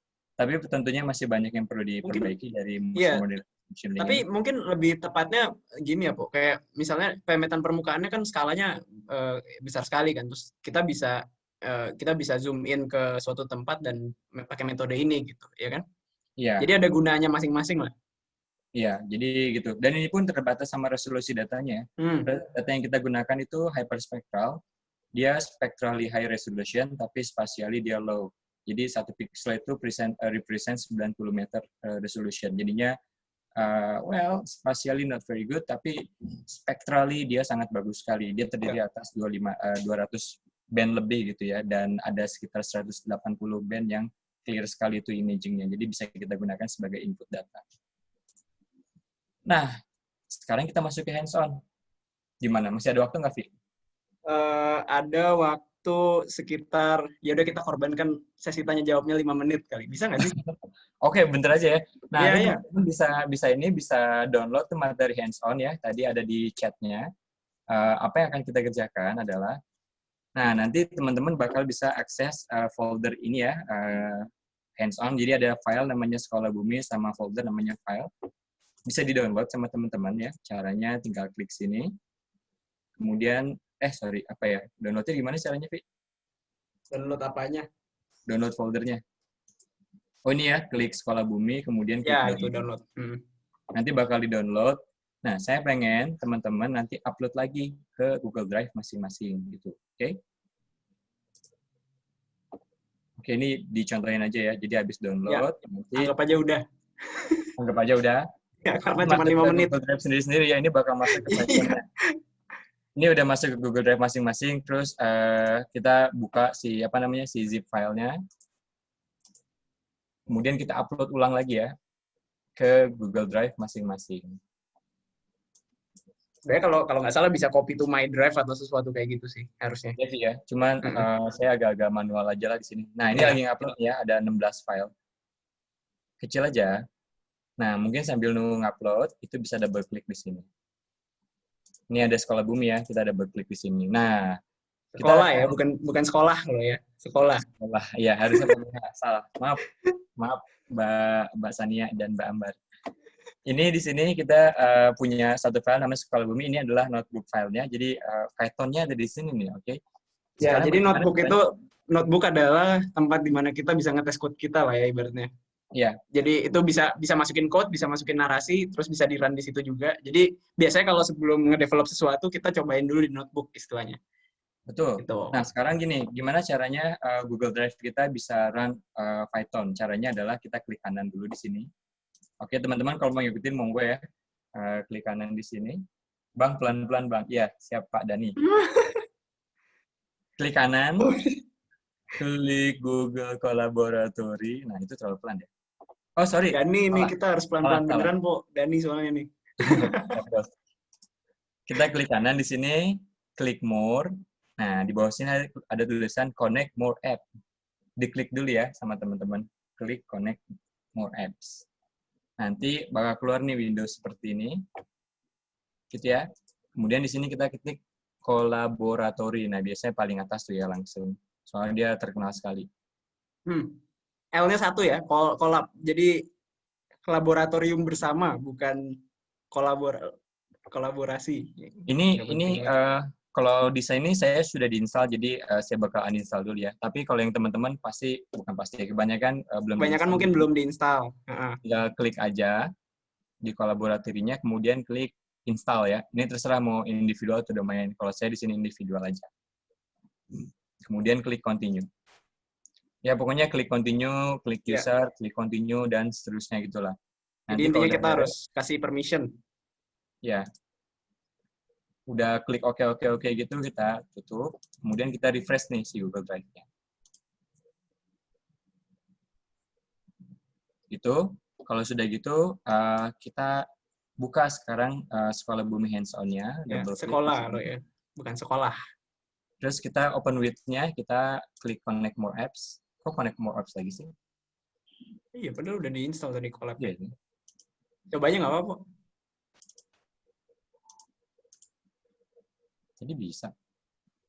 Masuk lagi collab. Kayaknya kalau pertama kali kayak gitu kali ya.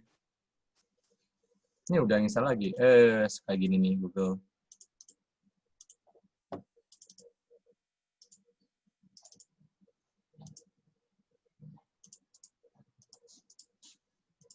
Apa, bentar. Let me check.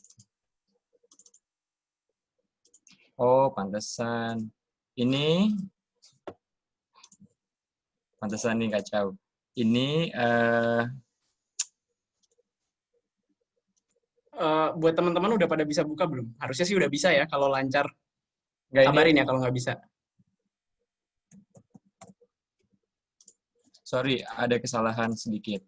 Pertama adalah nama file kita nggak ada ekstensinya di sini Sekolah Bumi. Harusnya ada ekstensinya ya. Sorry, mungkin bisa diulang lagi downloadnya. Sekarang pakai yang ini nih. Klik kanan Nanti, open with Google Colab tuh. Jadi ada Terry yang ngasih ininya. Klik kanan, coba klik kanan open with Google Colab. Kayak nge-rap.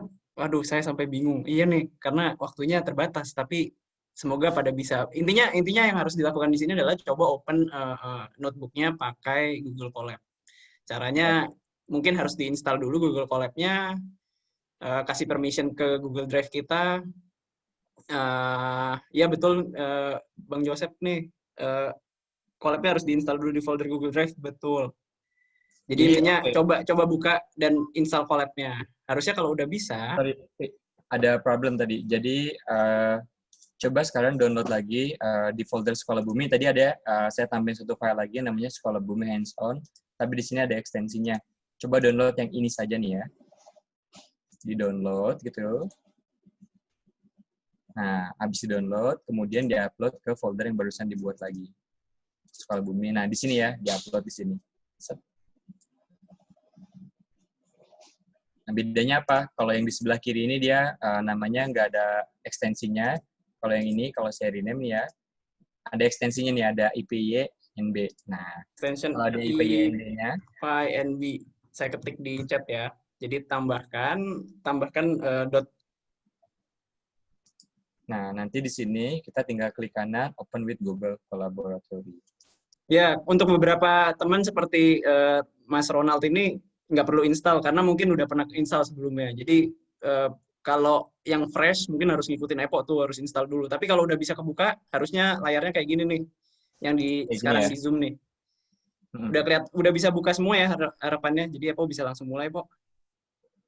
Wah, udah bisa. Alhamdulillah. Iya, udah bisa. Oke, paling nggak satu orang bisa. Anyway, karena waktunya terbatas, mungkin buat teman-teman yang belum bisa diperhatikan dulu ya. Jadi di sini saya sudah buat 3 buah demo ya. Pertama itu plotting XRD data. Intinya gini, saya pengen ngupload data XRD yang ada dua plotan. Yang pertama AirDry sama OpenDry di dalam satu plot. Nah, di software-software di luar sana nggak ada. Oleh karena itu, kita harus bikin sendiri.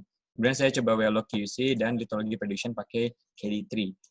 Nah, yang di sini seperti biasa, ini kita harus import dulu library-nya. Nah, kemudian karena kita pakai Google Colab ya, karena kita pakai cloud environment, maka kita harus connect dulu nih Google Colab kita sama Google Drive. Walaupun kita sudah bikin di Google Drive, bukan berarti dia udah connect. Caranya adalah klik dulu ini nih, gambar folder. Klik. Nah, di sini ada tulisan, ada icon Google Drive ya. Nah, kita tinggal klik aja nih Mount Drive. Klik. Oke.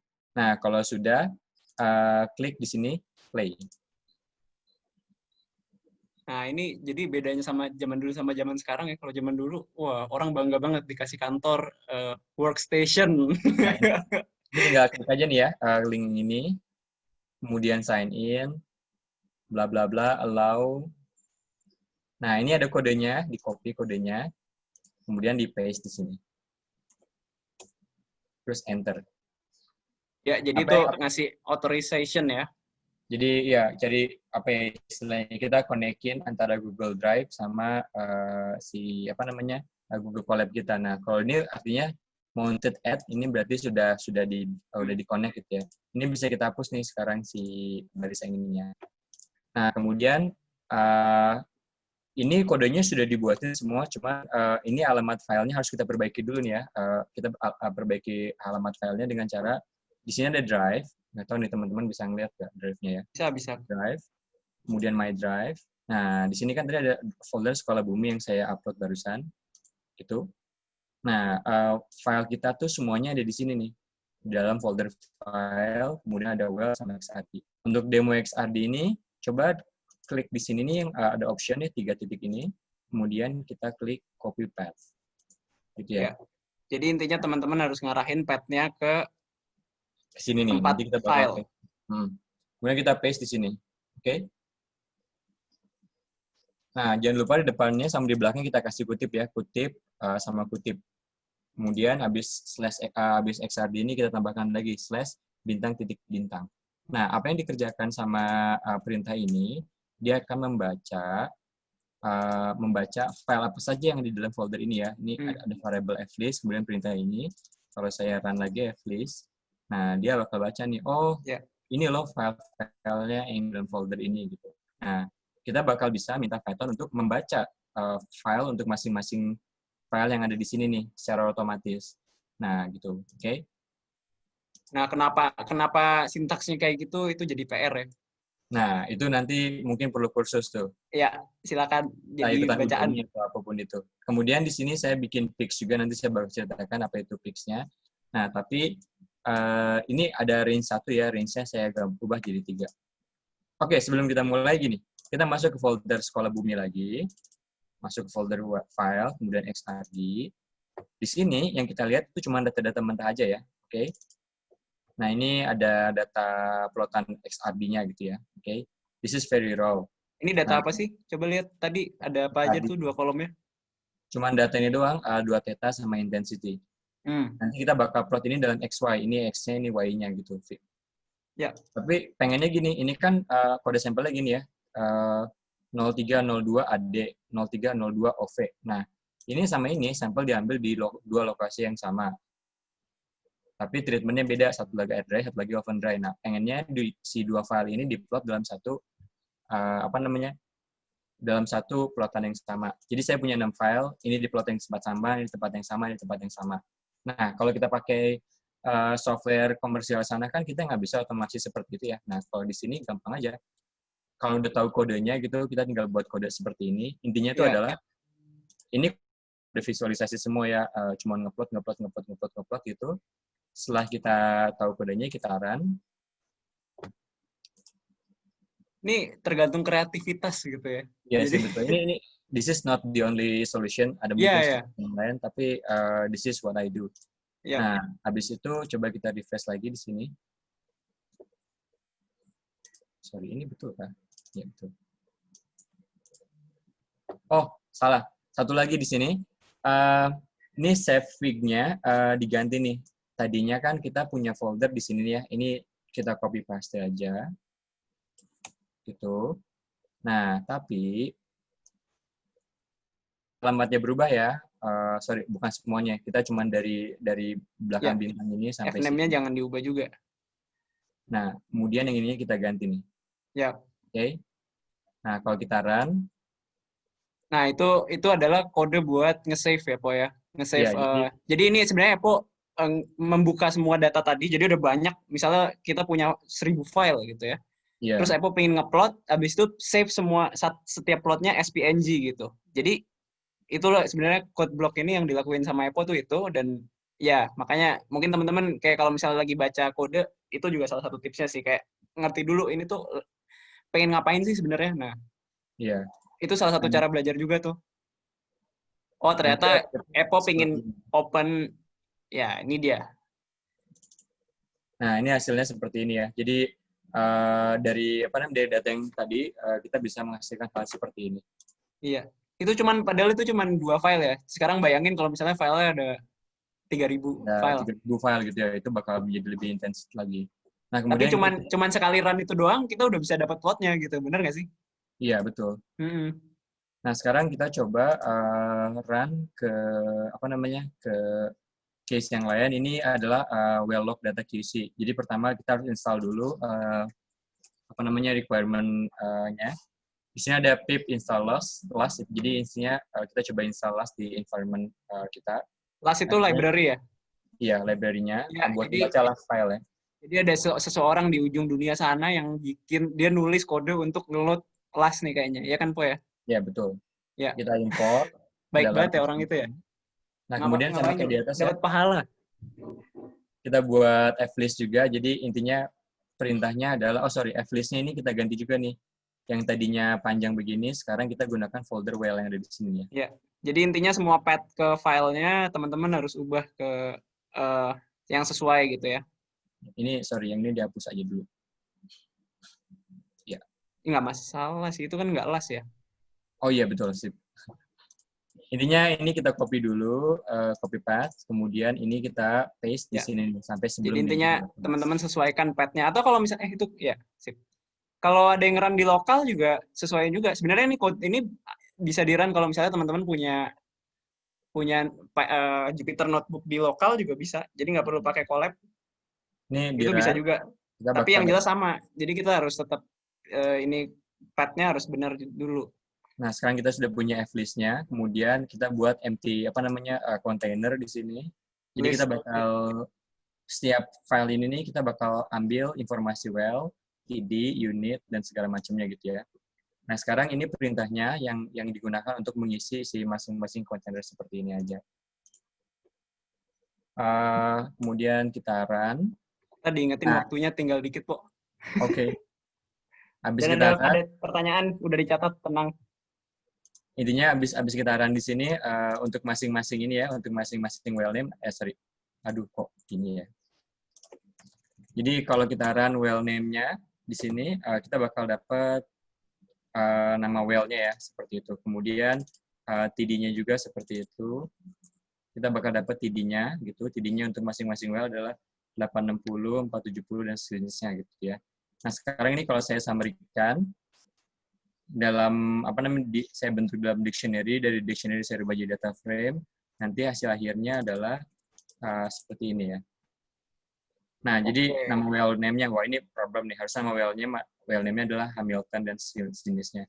Jadi untuk masing-masing well, ini TD-nya kita bisa ketahui, unitnya kita bisa ketahui, kemudian kita bisa tahu juga log-log apa aja yang ada di dalam dalam data sumber itu. Ini sangat penting sekali nih, sebelum kita mulai analisa petrofisik, cari tahu dulu nih, kira-kira log apa aja yang ada di dalam sumur, perlu di-run semua apa tidak, dan something like that. Nah, ini semua bisa kita simpan dalam Excel. Jadi bisa kita gunakan juga path yang tadi nih untuk nyimpan data Excel-nya. Oke, Po.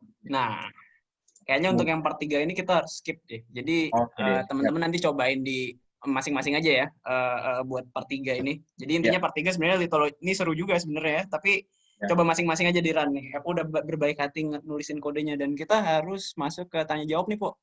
Oke deh, sip. Kalau gitu saya nyerah aja. Tapi ini kalau ini prediksi jangan nyerah dong. Neutron density lah gitu. Oke, teman-teman petrofisik pasti jauh lebih jago daripada saya untuk main-main kayak begini. Oke, kita masuk ke pertanyaannya, Po ya. Ini jadi pertama ada pertanyaan dari Bona nih dari Universitas Pertamina. Oh, ini mahasiswa saya nih kayaknya, Bona. Waduh, tanya di kelas aja, Mas. Gak bercanda. Bagaimana tingkat akurasi machine learning kalau diaplikasikan ke data geoscience? Kalau dari saya sih, tadi bisa dilihat ya, si Epo sama Yogi sama saya ternyata bisa menang bisa menang ini ya. Jadi apa ya, gimana ya? Itu tergantung kasus ya, tergantung datanya. Tadi kan kita udah lihat kan faktor-faktor apa yang bisa bikin prediksi itu bagus tuh, ada data inputnya bagus apa enggak, algoritmanya cocok apa enggak sama kasusnya gitu ya. Jadi kalau misalnya prediksi Sonic gitu, sebenarnya tuh relatif mudah gitu. Kita bisa pakai regression dan dapat hasil yang lumayan bagus gitu. Tapi waktu lomba kita pakai algoritma yang lebih aneh lagi gitu. Jadi dapat akurasi yang lebih baik lagi. Tapi to answer that question ya ternyata bisa gitu, dan kayaknya banyak organisasi besar di bidang geoscience itu juga udah mulai adapt beberapa cara-cara ini ya, Po ya. Iya. Gitu. Kayaknya lebih ini ya, lebih apa namanya, lebih kreativitas kali ya. Jadi sebetulnya Python itu sebagai tools doang. Coba think about apa ya, how to solve the problem gitu. Coba di breakdown si problem besar itu jadi hal yang lebih kecil. Terus susunlah tuh masing-masing small problems-nya untuk creating the solution seperti itu. Pertanyaan ke selanjutnya. Semoga menjawab Mas Bona atau Mbak. Halo, Tajul, boleh di-sharing? Iya, nanti di-sharing. Sama Epo nanti di-sharing. Mungkin atau ini slide-nya bakal di-share atau enggak sih, kok? Di-share kok, udah. Iya, jadi tenang aja ya, teman-teman. Oke. Next. Wah, sekarang ada Mas Taufik dari UPN. Apakah bisa memvisualisasikan kecenderungan pergerakan? Pertama dari apakah bisa ini jawabannya adalah imajinasi adalah limitnya. Oke, tapi for the sake of the discussion, apakah bisa memvisualisasikan kecenderungan pergerakan lereng atau potensi longsor? Jadi ini geoteknik ya. Dengan parameter data seperti data pergerakan sebelumnya menggunakan OSM, mungkin nggak sih di Connect ArcGIS Pro? Oke. Epo pasti ada jawaban sendiri. Kalau saya sih ini udah pasti bisa gitu. Jelas-jelas bisa. Terus kayak karena gini, pertama-tama kalau pakai ArcGIS Pro ya, ArcGIS Pro itu sebenarnya ternyata ada fiturnya kan ya untuk machine learning ya. Kita bisa classify, terus habis itu nanti biar ArcGIS Pro-nya yang run gitu. Itu bisa. Itu cara pertama. Jadi pakai yang ada di ArcGIS Pro-nya. Kedua, kita juga bisa, misalnya beberapa saat yang lalu waktu ngerjain yang Gauler tadi, yang mineral tadi yang diceritain Epo, itu ada beberapa hal yang, Epo kok stop sharing? Halo, Po. Masih lagi di setting. Oh iya, ya. Jadi ada beberapa hal yang diakses di ArcGIS atau misalnya di GIS yang lain yang nggak perlu ArcGIS juga. Terus kita download ke Python, jadi datanya kan sebenarnya kan bisa dibuka di Python ya, misalnya GeoTIFF gitu, itu sebenarnya kan bisa dibuka di Python, terus diperlakukan processing di situ, terus dibalikin lagi ke ArcGIS Pro, jadi itu bisa. Tapi ini ArcGIS Pro ya khususnya, dia tuh toolkit untuk spatial data analysis udah super komplit lah. Iya. Kalau udah pakai ArcGIS Pro ngapain pakai Python lagi gitu. Kayak ini slope analysis itu di ArcGIS sudah advance banget ya, udah banyak toolsnya. Classification juga ada ya, regression. Ya, kok kita jadi jualan ArcGIS ya? Tapi gini, bedanya apa? ArcGIS kan bayar, ini gratis gitu. Iya benar. Mungkin ada yang di sini ada yang pakai bajakannya kan. Nah, kalau Python loh mungkin itu kan kalau saya pakai Python itu kita bisa nulis sendiri, kita bisa ngerti sendiri kodenya gimana. Jadi kayak toolbox yang di ArcGIS pun dia bisa pakai Python di developnya. Jadi kalau butuh special needs gitu bisa kembangin sendiri lah. Benar. Jadi ada API-nya juga ya dari ArcGIS gitu. Kita bisa nulis nih program yang integrate ke Python gitu atau sebaliknya gitu. Jadi ini pertanyaan Mas Taufik pasti bisa. Nanti coba aja pertama-tama. Ya pasti ngulik gitu. Misalnya GeoTIFF itu bisa dibuka di Python, bisa dibuka di coding dan seterusnya gitu. Iya, setuju. Jadi semangat Mas, semoga bisa membuka jalan untuk banyak kok di Google kayak gitu banyak. Iya, bisa semangat. Kita juga udah pernah kok. Terus dari selanjutnya adalah dari Faiz dari GLITB. Wah, adakah suatu platform open source seperti Kaggle untuk mengakses data geoscience? Ada, namanya seek.ai, coba buka. Ketik dong di chat. Oke. Seek.ai bisa. Kemudian repository data Wolf Basin itu bisa dipakai juga. Tapi sekarang juga ini ya, udah mulai banyak challenge kayak tadi yang pertama yang PDDA yang kita ikutin. Itu kan Kaggle like contest gitu sebenarnya kan. Terus kemarin tuh udah juga dari ya itu Gauler juga. Jadi sekarang udah mulai banyak juga. Jadi mungkin mungkin kan geoscience ini catching up gitu ya. Maksudnya like laggard gitu dalam hal ini, dan tapi bagusnya adalah udah mulai catching up gitu, udah mulai ada kompetisi, ada apa, walaupun belum di Kaggle ya. Tapi ya, jadi buat yang belum tahu, Kaggle itu platform untuk kompetisi data science gitu. Kita juga bisa belajar di situ. Banyak juga kita kemarin pas ikut kontes itu, kita juga belajar banyak ya di Kaggle ya. Iya, betul. Bagus itu resource yang bagus. Jadi coba untuk belajar juga coba buka aja Kaggle. Itu ya, tapi kalau data source bisa coba Seek.ai, Wolf Data Village, Gawler. Ini buat data ekstraksi. Kalau remote sensing bisa pakai apa namanya Google Earth Engine. Yap. Jadi Google Earth Engine itu source data yang bagus juga. Yap. Oke. Next question.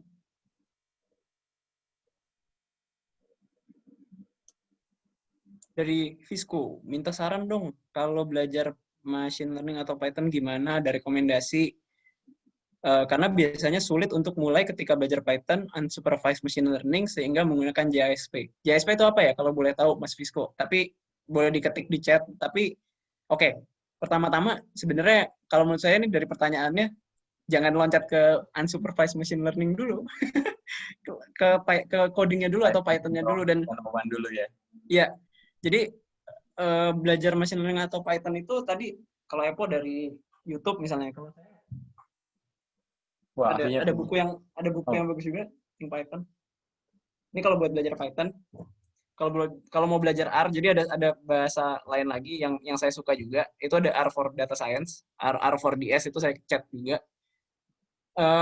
Pengalaman saya sih itu R4DS itu open source machine learning ya. R4DS itu buat R itu bahasa yang bagus juga buat tadi visualisasi, terus kayak data wrangling itu jauh lebih bagus kalau menurut saya daripada Python gitu, lebih enak dipakai. Nah itu kalau ada buku-buku kayak gitu, kerjain aja semua latihannya gitu, exercise-nya kerjain semua, tiba-tiba bisa aja, beneran. Sebetulnya yang sulit itu ketika belajar machine learning adalah komitmen. Jadi saya berkali-kali ngasih workshop tentang machine learning dan Python dan everything else. Challenge-nya adalah pesertanya tuh datangnya intermittent, jadi kayak hujan. Kadang datang, kadang enggak gitu. Nah, ketika dia nggak datang satu kali, minggu depannya ya kita bakal bahas topik yang selanjutnya kan. Karena yang minggu lalu dia nggak datang, jadinya skip gitu. Ya udah. Jadi kolateral aja ke depannya, biasanya banyak yang skip. Kalau ini ya, kalau misalkan kursusnya semi live gitu ya, jadi ada ada yang ngasih materialnya. Tapi kalau misalkan kursusnya online kayak Udemy dan segala macam, sama juga problemnya adalah komitmen. Jadi kadang-kadang kayak, ini online nanti aja sampai nanti kapan nggak tahu gitu. Nah, sekarang ini aja diputusin sama diri kamu, goalsnya selesainya kapan. Nah, kalau bisa kerjakan semua exercise-nya sama kalian lagi ngerjain apa sekarang gitu. Misalkan, ya, itu yang paling penting sih tadi. Misalnya lagi senang petrofisik nih, lagi senang petrofisik ya, coba ulik lagi gimana cara ngeload data, kemudian bikin equation sederhana, bikin kalkulator sederhana, things like that. Nah, itu cara belajar yang paling cepat. Jangan langsung machine learning dulu, machine learning mah gampang. Ya. Tapi basicnya dulu aja, simple. Okay. Dan ya, jadi kalau saya pribadi dulu, misalnya mulai dari waktu S2 ada tesis gitu, sebenarnya tugasnya cuma ngupload doang gitu. Terus kayak ada software nggak gratis itu yang bisa dipakai. Tapi saya coba pakai R gitu. Jadi mulai dari project kecil sih, itu paling gampang. Ya. Pertanyaan selanjutnya. Bisa aja Mas Rizky Satria Putranto ini. Topiknya menarik sekali. Hal terpenting dalam mengembangkan machine learning adalah ide prosesnya. Boleh rekomendasi website, terutama untuk memunculkan ide dalam hal geoscience. Oke. Tadi udah disebutin ya. Tadi bagus tuh yang resource-nya Epo, yang Seek.ai, habis itu Wolf. Jadi Wolf Data Village itu punyanya Equinor ya, punyanya itu dia nge-open data, terus habis itu Gawler juga. Jadi Gawler itu coba di-search aja, itu jadi kontesnya pemerintah South Australia kalau nggak salah ya. Dia bikin kontes hackathon gitu. Itu juga bagus gitu. Karena kenapa bagus? Karena pertama dikasih datanya, terus dikasih objektifnya juga. Jadi objektifnya adalah cari deposit baru gitu ya, berusaha coba cari deposit baru dari data-data itu gitu. Jadi coba cari. Ya? Kenapa? Udah announce tuh kemarin sih. Ada orang yang menang ya. Hadiahnya gede lagi. Ya, begitu. Kalau tapi untuk spesifik pertanyaannya Rizky Satria Putranto sih, ide kan pertama. Bagaimana munculkan ide? Sebetulnya ide paling gampang adalah nyontek dulu ya. Tapi nyonteknya nggak ini ya, nyontek di Kaggle. Ya, nyontek di Kaggle. Atau kita coba lihat kedokteran gitu misalkan. Apa sih yang sekarang orang-orang kedokteran kerjakan gitu, misalkan visualisasi atau processing segala macam. Oh, kayak gitu ya caranya. Nah, coba di geologi bisa nggak ya? Things like that. Iya, betul. Atau yang paling gampang sebetulnya nyontek orang-orang geofisika gitu. Jadi seperti ini sebetulnya orang-orang geofisika mereka pakai automatic seismic interpretation pakai metode yang namanya DTW misalkan gitu. Nah, bisa nggak di well bisa juga dikerjakan gitu. Nah, cari tahu dulu prinsipnya seperti apa, baru diimplementasikan gitu. Terus ada lagi kemarin ngobrol-ngobrol sama Tajul, kalau fracture identification bisa nggak di otomatis segala macam. Nah, nanti kita bakal pelajari yang namanya apa kemarin transform Hue transform buat lihat kira-kira ada kemenerusan dari garis apa tidak, things like that. Tapi ya itu kembali ke kebutuhannya masing-masing gitu ya. Jadi intinya sih paling gampang kita lihat dulu aja yang terjadi apa di luar sana, kemudian baru kita generate. Nah, yang paling susah sih adalah dari diri kita nih, kayaknya idenya bagus ya giniin ya, terus dibuat sendiri. Nah, itu yang susah sebetulnya. Oke. Mungkin bisa ke pertanyaan selanjutnya, apa udah habis? Ada satu lagi kayaknya. Banyak. Udah banyak. Wah, Dafa nih. Dari Aldafa Universitas Pertamina. Wah, ini tanya lagi langsung di kelas aja. Gak ada yang bercanda. Apakah ada rekomendasi? Anak UP nanti ada kursusnya sendiri ya, kalau nggak salah SMIAG lagi mau buat, tapi khusus untuk mahasiswa saja. Kalau mau nanti dapat aja Aldafa. Khususnya 5 hari loh, jadinya komprehensif sekali ya. Jadi feel free to join. Nanti bilang aja ke orang-orang SMIAG. Kalau buat yang bukan itu, kayaknya Coursera atau kayak online gitu udah bagus-bagus sih sebenarnya. Ini yang edX gratis tuh. Iya, edX juga bisa. Jadi coba aja yang online tuh bagus-bagus semua kok. Yeah. Next question. Kita katanya di-extend sampai, mungkin bisa sih ngabisin semua pertanyaan. Setiap code section di Python itu sama nggak sih seperti ChungDR? Wah, ini agak-agak teknis ini. Iya, sama. Maksudnya ini kan, code section di notebook itu kan? Iya, harusnya sama.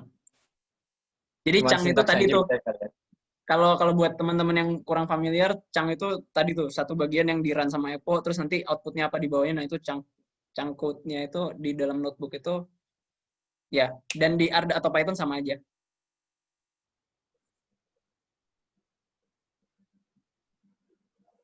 Pertanyaan selanjutnya, masih ada nih. Apakah bisa... Ini pertanyaan buat Epo ini. Great question, Mas David. Apakah bisa untuk exploration sweet spot dari 3D Basin Mode dan PBE? Wah, kebetulan banget, Po. Ini Epo yang jawab ini. Jadi gini, Mas. Jadi kita kalau misalkan mau ngerjain hal serupa seperti itu, kita nggak bisa ini jadi kerjanya bukannya kerjaan input sama dengan output gitu, tapi kita harus ada analytics di tengah-tengahnya gitu. Jadi kita punya data apa, kemudian nanti kita proses, kemudian baru kita lihat hasilnya seperti apa. Nah, untuk mendapatkan hasilnya itu nggak langsung kayak satu kali proses dapat hasilnya, tapi dari proses yang besar itu kita breakdown jadi banyak proses, dan masing-masing proses itu ntar ada outputnya. Nah, nanti dari outputnya kita bakal QC hasilnya udah bagus atau belum, bagus apa belum. Tapi intinya kalau kita mau melakukan PBE itu namanya play-based exploration. Pertama kita harus tahu dulu litologinya dari atas sampai bawah untuk masing-masing sumur gitu ya. Setelah kita tahu litologi, kita harus tahu stratigraphic age-nya gitu ya. Bisa satu sumur dengan sumur yang lain gitu ya. Nah, setelah kita tahu stratigraphic age-nya, kita korelasikan. Nah, korelasinya bisa pakai metode yang barusan saya presentasikan. Jadi setelah kita dapat litologi, stratigraphic age, nah kita bisa bikin peta. Oke, petanya itu adalah facies mapping methods. Tadi barusan dipresentasikan juga, ada juga di Medium post saya gitu. Nah, setelah kita tahu fasiesnya, kita bisa assign nanti label di situ. Untuk masing-masing fasies, itu dia cocok untuk jadi petroleum elemen apa. Nah, karena untuk masing-masing umur ada, kemudian masing-masing umur kita memiliki label, potensi petroleum elemennya, selanjutnya yang bisa kita lakukan adalah kita tinggal stacking aja gitu. Tapi itu penjelasan simpelnya. In reality, tidak semudah itu ya. Jadi banyak nuts and bolts-nya gitu. Terutama ketika kita berbicara tentang data. Jadi data-data di Indonesia kebanyakan masih belum rapi gitu ya. Jadi kita spending so many times untuk rapiin data gitu. Jadi kalau misalnya punya 1.600 sumur, pengalaman saya sih, analytics saya sih ngerjainnya cuma beberapa minggu ya, tapi beberapa minggu awalnya itu kita spending time a lot di data QC, data cleaning up, things like that gitu lah. Tapi intinya sih bisa, tapi untested ya. Kita harus coba dulu gitu. Nah ini kebetulan kita ada percobaan juga sama SK Migas, mudah-mudahan aja hasilnya berhasil gitu. Ya. Dan di dunia ini pun kayaknya belum ada yang ngerjain hal seperti itu ya. Jadi kita kelinci percobaannya dan mudah-mudahan aja hasilnya bagus. Kebanyakan orang-orang di dunia ini ngerjain bukan play-based exploration, Mas David. Kebanyakan itu lebih ke mereka sudah punya well banyak sekali how to create geological model ya, 3D reservoir modeling model yang bagus dari data yang ada gitu. Itu yang dikerjakan sama Michael Peirce, sama satu lagi siapa namanya orang Texas juga. Jadi dua orang ini orang UT Austin yang leading lah ya di dalam data science dan geoscience ya. Iya. Saya kayak gitu. Jadi yang buat ke arah eksplorasi masih jarang, tapi kalau buat yang ke arah development itu sudah banyak sekali gitu. Bahkan orang-orang geofisika dan orang-orang perminyakan pun involved dalam pekerjaan development seperti itu. Ya, yang satu lagi ini namanya Zoltan Sylvester, dia ngerjain hal yang serupa. Oke, jadi kita doakan semoga proyeknya EPO sama SK Migas ini berhasil gitu. Tapi kalau fail pun itu namanya itu cost of inilah belajar gitu kan. Jadi ternyata susah ya. Tapi ternyata fail lah, kita coba dulu maksudnya. Iya. Jadi gini, kan yang pertama itu adalah data ya. Ketika kita mau ngerjain play-based exploration, ya emang kita harus punya data untuk play-based exploration. Kalau misalkan nggak punya datanya, mau gimana gitu. Kan datanya kan harusnya kan ideal gitu, tapi kan ada kalanya di mana datanya nggak ideal dan segala macam. Dan kemudian ketika kita pakai machine learning untuk prediksi, garbage in, garbage out. Pas lagi kita masukin data yang buruk gitu ya, atau datanya emang nggak lengkap, qualified ya kurang gitu ya. Nggak lengkap, bahkan mulai dari namingnya beda gitu, itu banyak yang harus kita benerin gitu ternyata ya. Jadi untuk menjawab pertanyaan pertanyaan Mas David ini, technically kalau datanya rapi dan lengkap dan lain-lain mungkin bisa, tapi pada prakteknya nggak akan kayak gitu. Jadi kita lihat aja, semoga berhasil lah kok. Yeah. Oke. Pertanyaan selanjutnya. M. Edo Marcel. Wah, bisa aja nih Mas Edo Marcel. Terima kasih sekali sharingnya. Saya sangat baru. Wah, masa sih? Bercanda. Halo Dok, apa kabar? Boleh memberikan sedikit insight bagaimana Python dalam memproses atau memvisualisasikan data 3 dimensi? Terima kasih Mas. Wow, pertanyaan menarik dan Epo udah punya jawabannya nih pasti ya. Pernah ngerjain pakai banyak hal. Ya, jawabannya bisa. Itu dulu, bisa. Bisa, tapi nggak mudah. Jadi sebetulnya tools untuk visualisasi di Python banyak sekali ya. Ada bisa pakai Bokeh, bisa pakai Python, Matplotlib, bisa pakai macam-macam lah. Tapi kalau buat 3D itu yang paling efektif sih katanya ini ya. Pokoknya yang dia backend itu dia pakai pakai DirectX something like that gitu. Jadi ketika mereka cepet banget. Kalau yang pakai Bokeh itu dia backend-nya bukan pakai yang seperti itu. Jadi ya untuk data visualisasi yang smooth gitu sangat susah sekali. Jadi malah berat gitu. Dan itu kan browser based, jadinya 3 dimensinya kurang cakep gitu. Tapi kalau misalkan mau bikin standalone app gitu, ada ya, saya lupa nama 3D nama library-nya apa. Library-nya. Ntar saya coba kasih ke Edo deh. Japri ya. Ya, jadi sebenarnya kalau pertanyaan-pertanyaan kayak gini itu tergantung dari library-nya atau package-nya gitu, ada apa enggak gitu. Dan tadi kalau Epo bilang Matplotlib itu bisa tapi kurang oke gitu. Terus tapi ada satu library yang Epo lupa, nah itu bisa gitu. Jadi ya tergantung library-nya, dan itu kalau kita pinter-pinter googling aja ya sebenarnya. Ada nggak sih? Tapi pada umumnya kalau misalnya kita udah mikirin nih, masalahnya bisa nggak sih kita 3D visualization? Pasti ada orang di ujung dunia sana yang udah bikin library-nya. Most likely. Bahkan coba di Google 3D geologi Python pasti keluar. Kalau nggak salah nama app-nya ini ya PyGem. Nah itu ada untuk fault, ada untuk surface, bahkan untuk ekstrapolasi pun bisa kalau nggak salah ya. Coba-coba aja namanya PyGem. Oke. Lanjut. Pertanyaan selanjutnya kali ya.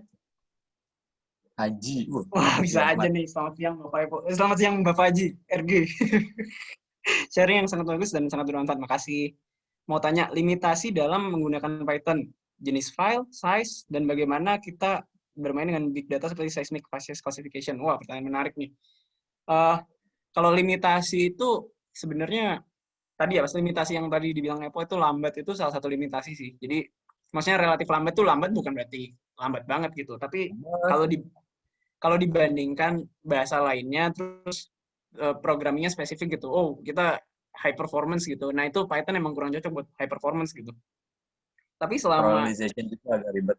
Iya, tapi selama misalnya limitasi jenis file belum tentu ya kayaknya, kecuali filenya proprietary ya. Jadi misalnya filenya spesifik punya software tertentu gitu, mungkin ada beberapa yang emang di-lock dari sananya, itu pasti limitasi. Tapi kebanyakan jenis file bisa dibuka gitu. Misalnya Sama dia ASCII atau binary itu dia bisa. Ya, selama dia ASCII atau binary itu bisa dibuka. Atau geotiff. Geotiff itu kan sebenarnya ada koordinat, terus setiap koordinat itu ada value-nya kan. Jadi simple gitu ya. Nah, itu bisa dibuka. Tapi once dia adalah format yang proprietary, beberapa itu udah nggak bisa dibuka. Jadi jenis file itu limitasinya cuma itu doang. Size juga. Kalau size ini lebih ke resource ya kayaknya, Po ya. Jadi komputernya kuat apa enggak buka itu file itu, karena memori itu kan size kan berhubungan sama memori ya. Jadi memorinya ada apa enggak. Dan kalau misalnya kita di cloud kan kadang memori bukan masalah gitu ya. Kita bisa aja langsung minta spek yang paling gede gitu, itu bisa gitu. Itu mungkin gitu. Jadi size ini dibatasi oleh memori. Jadi kadang-kadang di lokal nggak bisa, tapi di cloud kita bisa minta yang memorinya berapa ratus giga gitu ya, RAM-nya gitu. Memori itu maksudnya RAM-nya ya? Iya, RAM. Kalau hard disk bukan hard disk ya. Itu jadi batasannya itu memori. Terus kalau untuk seismic facies classification itu gimana, Po? Ada ini nggak? Ada insight? Kayaknya case-nya hampir sama dengan Gauler kemarin ya. Kita kan punya data yang sampai 10 giga satu TXT file. Jadi yang kita kerjakan itu adalah, saya sebenarnya nggak tahu ya, seismic, saya belum pernah dealing dengan seismic. Tapi kalau buat data CSV yang besar sekali itu, kita chunk dulu filenya. Jadi kita pecah-pecah dulu. Gitu. Jadi dari 50 giga jadi 300 mega per file gitu. Nah, jadi kayak gitu ya. Untuk bisa kita olah sedikit demi sedikit. Tapi untuk training, nanti pas kita masuk ke machine learning, masuk ke training kan, tentunya kalau kita pakai machine learning biasa, yang kita masukin itu, misalnya kita punya training datasetnya 10 giga, ya 10 giganya itu harus kita masukin ke dalam si machine learning-nya gitu. Jadi nggak bisa dikerjakan secara batch. Tapi setahu saya kalau ngerjainnya pakai deep learning gitu, itu kita bisa punya yang namanya mini batch. Jadi data yang besar itu kita bakal chop gitu ya. Jadi kita training datanya itu sedikit demi sedikit, sedikit demi sedikit. Nah, jadi kita bisa chunk si data kita sebesar RAM yang kita punya. Misalnya RAM kita punyanya 64 giga, nah, nanti di reserve 1 giga untuk untuk processing. Nah, kita bisa kita bisa chop data kita per 64 giga dalam satu kali training gitu. Kalau misalnya kita punya 2 tera data kan 64 giga lumayan kan dibandingkan dengan training 1 terabyte 1 gigabyte by 1 gigabyte semacam itu. Tapi ada bedanya antara machine learning sama deep learning. Kalau machine learning susah ya, kita harus pakai machine yang gede banget, tapi kalau deep learning bisa kita pakai mini batch atau something like that lah. Saya masih belajar juga tentang deep learning, tapi ada possibility untuk kayak gitu. Dan nambahin kalau tentang seismic facies classification ini ya, tadi ya di seek.ai itu ada lomba, lagi ada hackathon ini ya, tentang seismic facies classification ya. Jadi emang ini juga hal yang lagi dilombakan gitu, hal yang lagi hot lah di dunia ini gitu. Jadi kalau misalnya bisa dan menang, kayaknya langsung itu ke perusahaan-perusahaan yang di sana direkrut tuh. Wah, ini bagus nih rekrut. Ya, anyway. Grupnya banyak tuh mahasiswa geofisika yang tesisnya tuh tentang TA-nya tuh tentang machine learning di seismic data ya. Predictive facies, fault dan segala macam. Hasilnya bagus kok. Bagus, tapi kalau buat menang kontes tuh kadang-kadang lu harus benar-benar kayak wah, itu. Kayak scripts-nya tuh dikencengin semua gitu ya. Iya, betul. Oke, pertanyaan terakhir nih, so far, kalau nggak ada lagi. Selanjutnya, oh ini udah terakhir. Oh, udah terakhir. Jebakan Batman ternyata. udah habis. Oke. Ya udah habis berarti ya pertanyaannya dari Nia dan teman-teman dari sekolah Bumi. Sekolah, bukan sekolah ya. Oke. Ya udah, kalau misalnya udah habis, waktunya juga udah, kita sebenarnya lewat 15 menit nih, tapi nggak apa-apa lah. Tadi semoga diskusinya berharga ya buat kita semua, buat belajar lagi. Makasih buat Epo yang udah hadir, terus makasih buat teman-teman dari sekolah Bumi nih, ada Nia, ada Sate, terus ada Mbak Ambar juga, ada Ivan juga ya. Makasih udah memfasilitasi diskusi ini. Terus nanti diskusinya bakal diupload di YouTube ya. Jadi tadi ada komen juga, ini bakal diupload nggak? Iya, bakal diupload di YouTube-nya Sekolah Bumi ya. Mungkin bisa di-share linknya sama teman-teman. Sekali lagi terima kasih buat yang udah hadir. Wah, semoga bermanfaat buat kita semua. Tetap semangat dan tetap foto bareng dong sih, foto bareng. Oh, foto bareng. Mau foto bareng? Bisa nggak sih? Nggak usah, apa gimana itu stres sih. Terserah ya, pokoknya nggak bisa. Nggak bisa ya? Ya udah nggak apa-apa. Wah, terima kasih sharingnya, terima kasih itu Po di chat sama-sama ya. Makasih ya juga semuanya sudah datang ya. Semoga bermanfaat materinya. Kalau ada apa-apa bisa kirim email saja ya. Oh iya, bisa kirim email ke Epo atau ke saya juga boleh. Buat misalnya ada yang mau nanya-nanya hal lain juga boleh. Makasih ya. Sebenarnya Oke. Kalau mau foto bareng, kalau mau foto bareng monggo aja nih, ada yang masih stay dan mau tampilkan video. Udah hilang. Ini ada boleh aja kalau ada yang mau nyalain video, Bang Haji. Apa kabar, Bro? Atau mau ngobrol-ngobrol di luar forum, mungkin boleh ya dikasih space ya, Nia? Masih ada waktu. Ya, boleh. Ya, makasih ya semuanya. Ya, makasih. Silakan.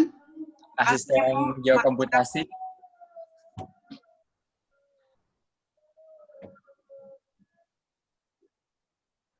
Wah, tuh diajak collab tuh. Sehat, alhamdulillah. Sehat selalu, Bang Haji. Bro Haji. RG. Oke, makasih ya semuanya. Makasih. Makasih semuanya. Sip. YouTuber Haji. Udah, kita nggak usah foto-foto. Rizky Satria nih agak memicu nih. Ya, terima kasih semuanya ya. Makasih, Profi. Ya, makasih, Ji. Ini kayak lagi undangan. Semua makasih. Sudah bisa di-close sepertinya Nia ya. Thank you semuanya. Ya. Selamat berakhir pekan.